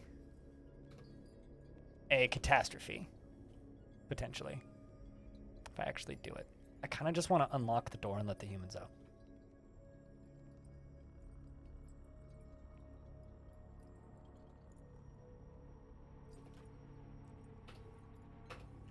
I'm trying to be more diplomatic, my dude.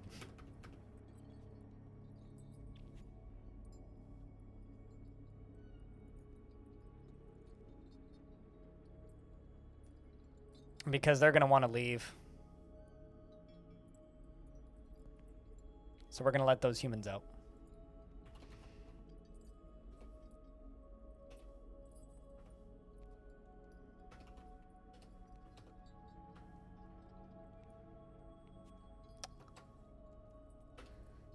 All right, so we're going to almost complete one of them.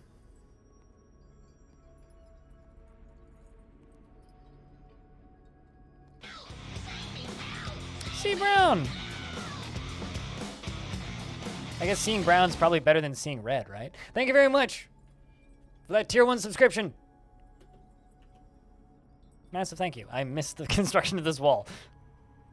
But thank you very much for that tier 1 subscription. And enjoy those stupid skulls. And the lasers and shit. And the ad-free viewing for the next 30 days. Thanks for supporting the stream. Seriously. I'm trying to let this human caravan out.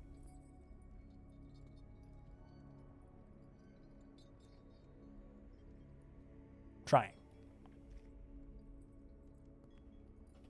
All right, so what I'm going to do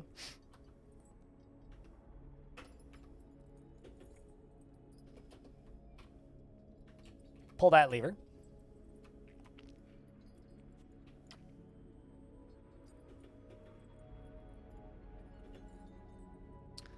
All right, so now I'm going to go to this. I'm going to erase part of the burrow, and I'm going to erase this. Get all the dwarves underground. I'm going to lock this door, and I'm going to lock this door. I'm going to remove the burrow, and I'm going to rebuild that wall.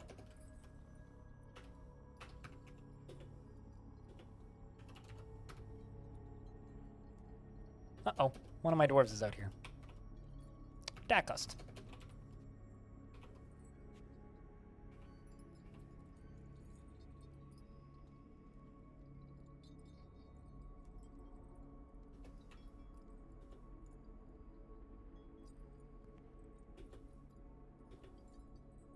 I think they're all inside.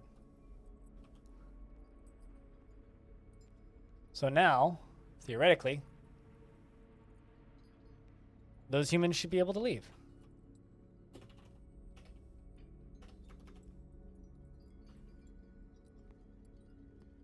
Or the goblins are just going to come in and kill them all. Oh no, one of my dwarves is still outside. Who's that? Dakust, the cook. Well, I'm sorry, Dakust. You're, not bright.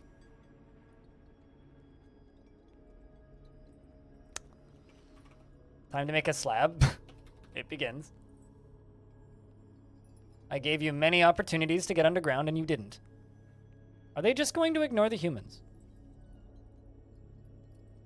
No, the humans did kill one. All right, well, the siege is done, so that's good. They ran inside and saw the humans there and were like, ah! And now they're all leaving. Bye, goblins. Can you be a dwarf? I'm not naming dwarves after viewers for this fort. We're naming dwarves after artifacts they make and cool things that they do.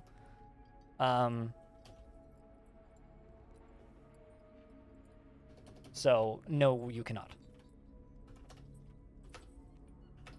But you can help us come up with a nickname for a dwarf if something cool happens. All right, well, it's time to figure out a garbage dump situation, I think.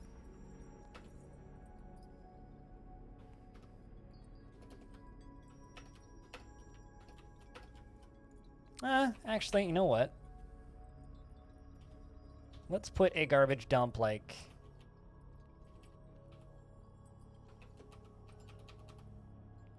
maybe right about here.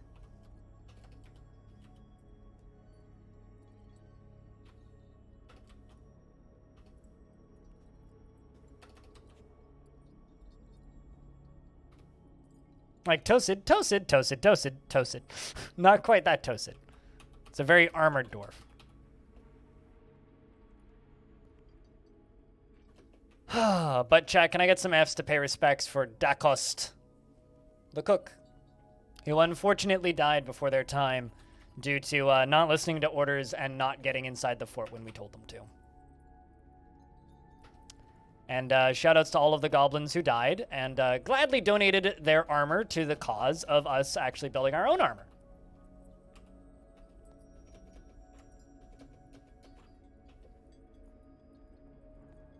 A worthy death, I'd say. You fucking donkey! Can you name dwarves after they're dead? I don't think so. No.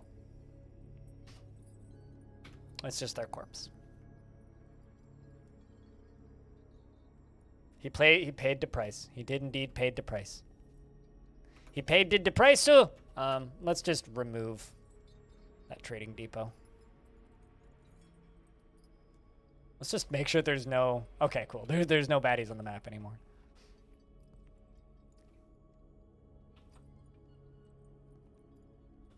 Also, let's just real quick.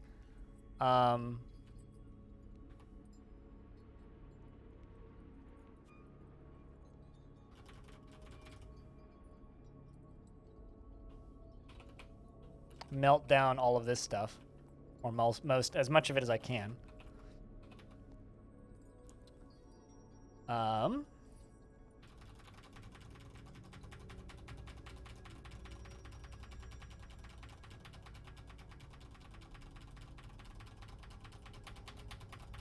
Actually, no, the better way to do this. Melt.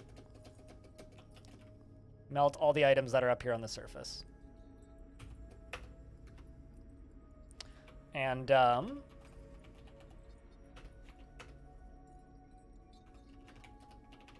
make 100 charcoal and just melt everything. And then we can armor up once we're good. Oh, there go the humans.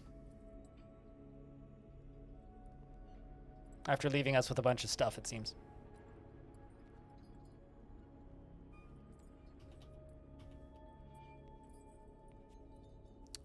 And I will make a raising bridge. Let's make it out of cinnabar. So throw a door there. And a lever there. Do I have soap already? I do not have soap. No. Exclamation point tile set if you want them. Skibbery doobery. It's a modified version of Krug Smash's tile set.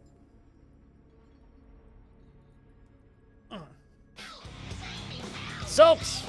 How's the PC treating you? It's very shiny. And can it run Crisis? How's things? Welcome back for a 14th month.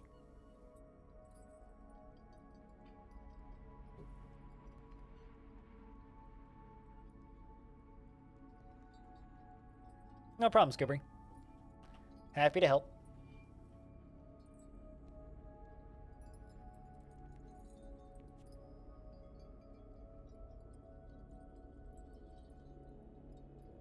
Woohoo! Woohoo.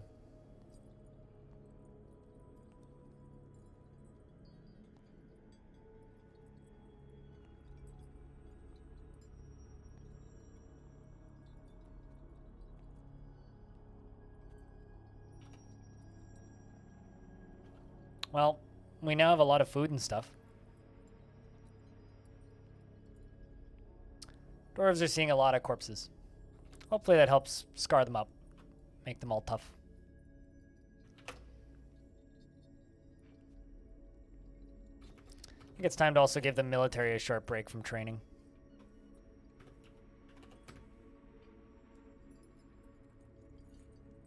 Glugnack, what up? Keep forgetting that you have Prime. That's why Amazon has bajillions of unlimited monies. It's because people keep forgetting that they have Prime. Just set a monthly alarm in your phone that goes off whenever your Prime is ready.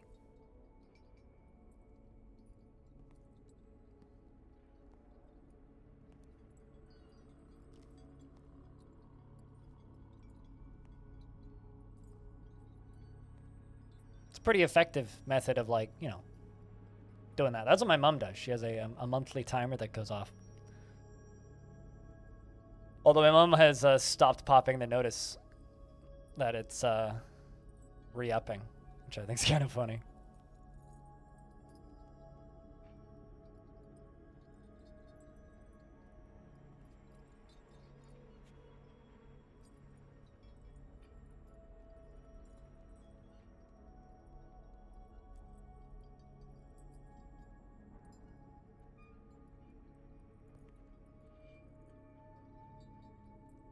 Paranoid about what? Forgetting that you have things you're spending money on running that you forgot about?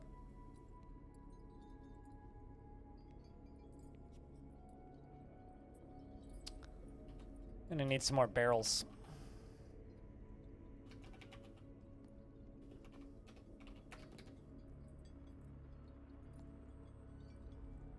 Your hard-earned money in secret.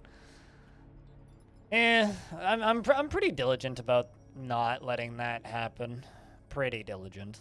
There's been a couple times where I've, like, accidentally gotten an extra month of a thing, but I'm generally pretty good at getting rid of them when I don't want them anymore.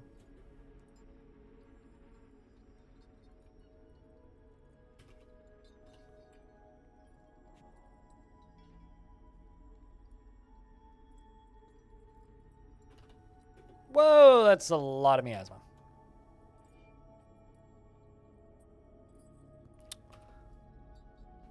Okay, who is... Oh, I see why. It's because all of my masons are busy as hell. Let's just forbid a couple of these.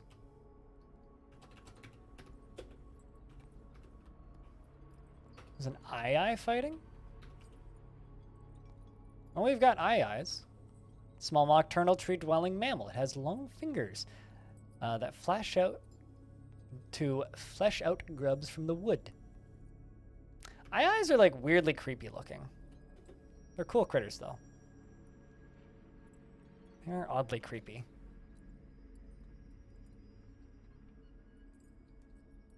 I remember reading about a scam that happened with MasterCard where there was a rogue employee who was basically just sneaking tiny little amounts of money from every single customer. And now that, to me, that is paranoia.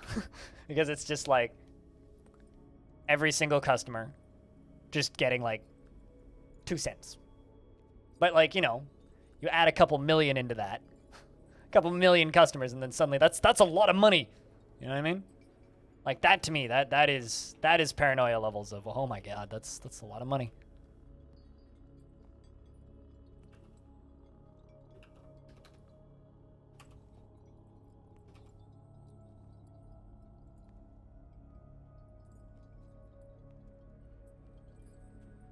Why'd you think it was going to involve monkeys? What? A scam that happened with MasterCard, and you expected that to turn into monkeys? Oh, you want me to make catapult parts? Well, I'm sure that we can make that happen.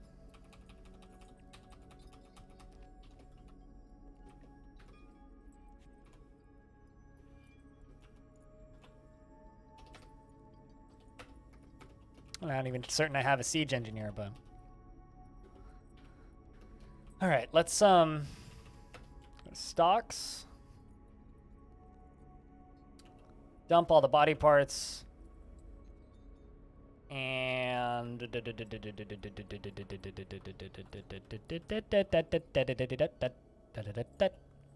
all 30 corpses. Except for, you, because you need a coffin.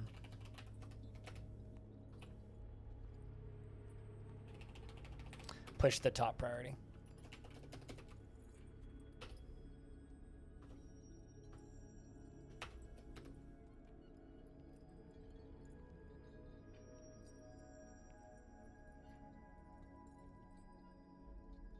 And then suddenly change subject. Well, aye, Captain. What's up, Resfane? We are dealing with a fight that just happened.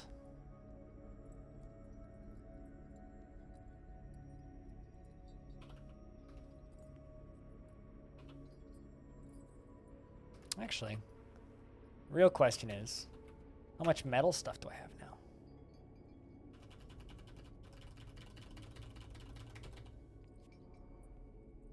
I mean, not much. I was actually being pretty efficient.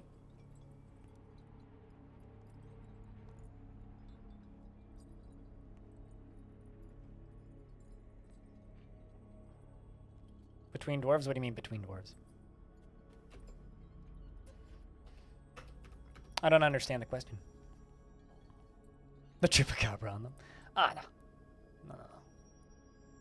Alright, dwarves, are we finished with the corpses? Sure. I will pretend that we are finished with the corpses. We're gonna forbid that and pull the lever. Let's just dump this first.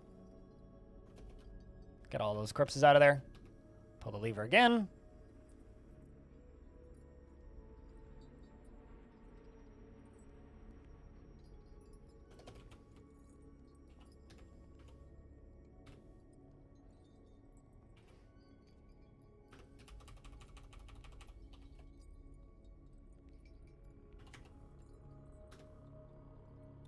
Sure, the dwarves will pick back up the removal of corpses.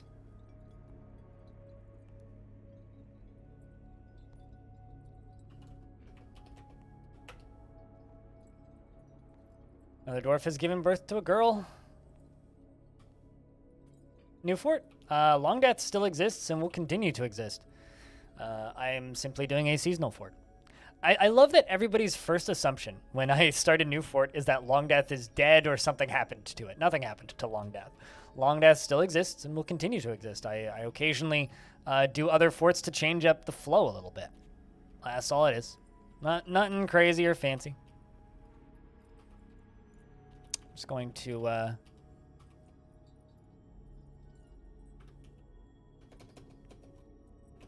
Seriously, though, I will always wonder why people always assume that I'm done with Long Death.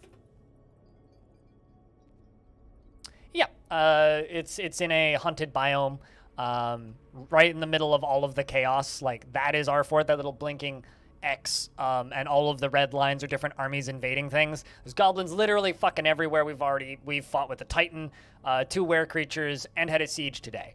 So the whole point of this is to, make things violent and exciting. Just to kind of change things up. We did a spooky fort last Halloween, so we're doing another one.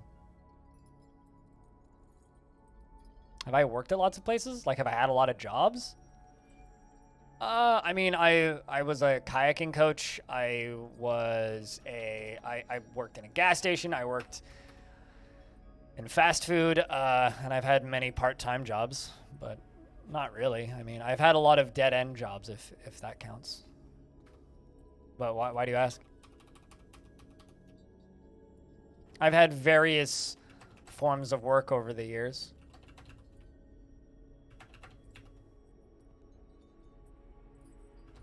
None of the jobs I've ever had have ever been particularly cool, I'll put it that way.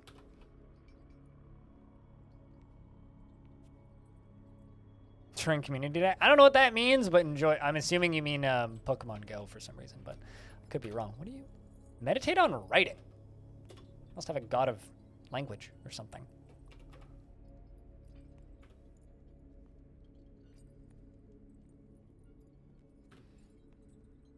No, I don't work for Mr. Bezos. I am a private independent contractor that has a contract to stream on Twitch and gets paid by Amazon. I do not work for Jeff Bezos.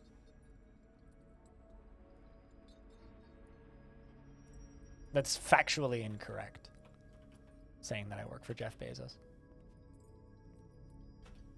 Considering private contractors aren't officially employees to begin with.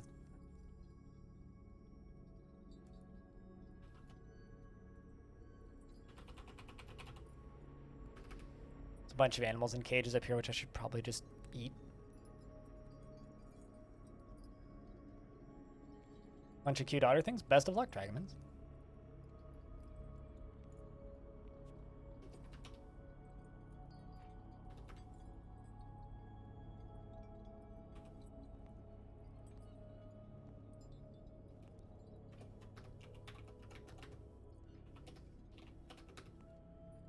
Actually, how many catapult parts do you want? Just one catapult part?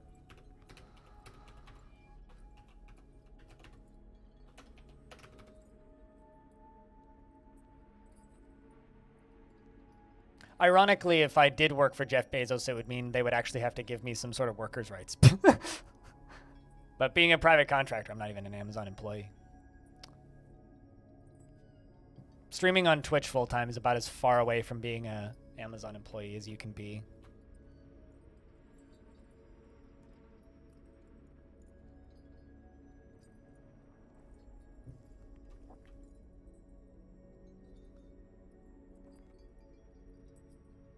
All right.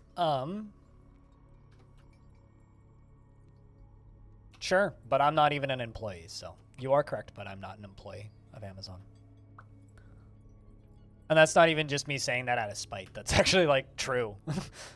It's incorrect to call me an Amazon employee.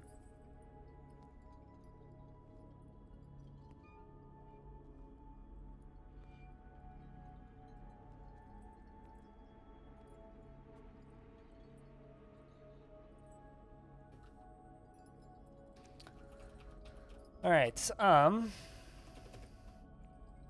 let's get my squad training again.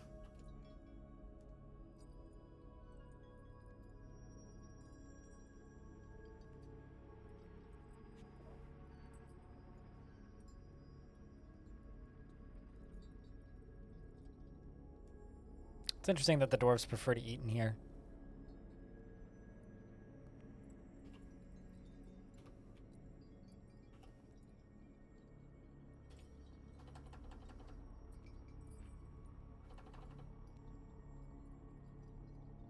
That is such a weird question to ask, Dragonmans.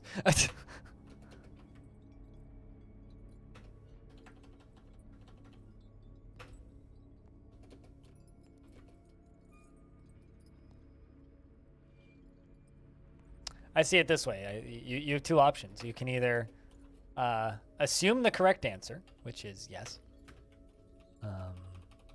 or you can ask the question. So I just think that that's a weird question to ask, because of course we're going to be attacking people. The goal of this fortress is to make it into a necromancer tower in the long term, so I'm going to need to acquire a book. Books don't just show up generally.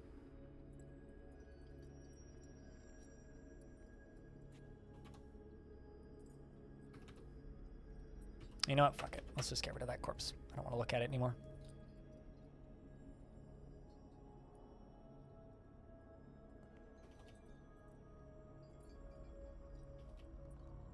I mean, when you tuned in, I stated it, so you must have missed it. But I did say it, that we're trying to build a necromancer tower.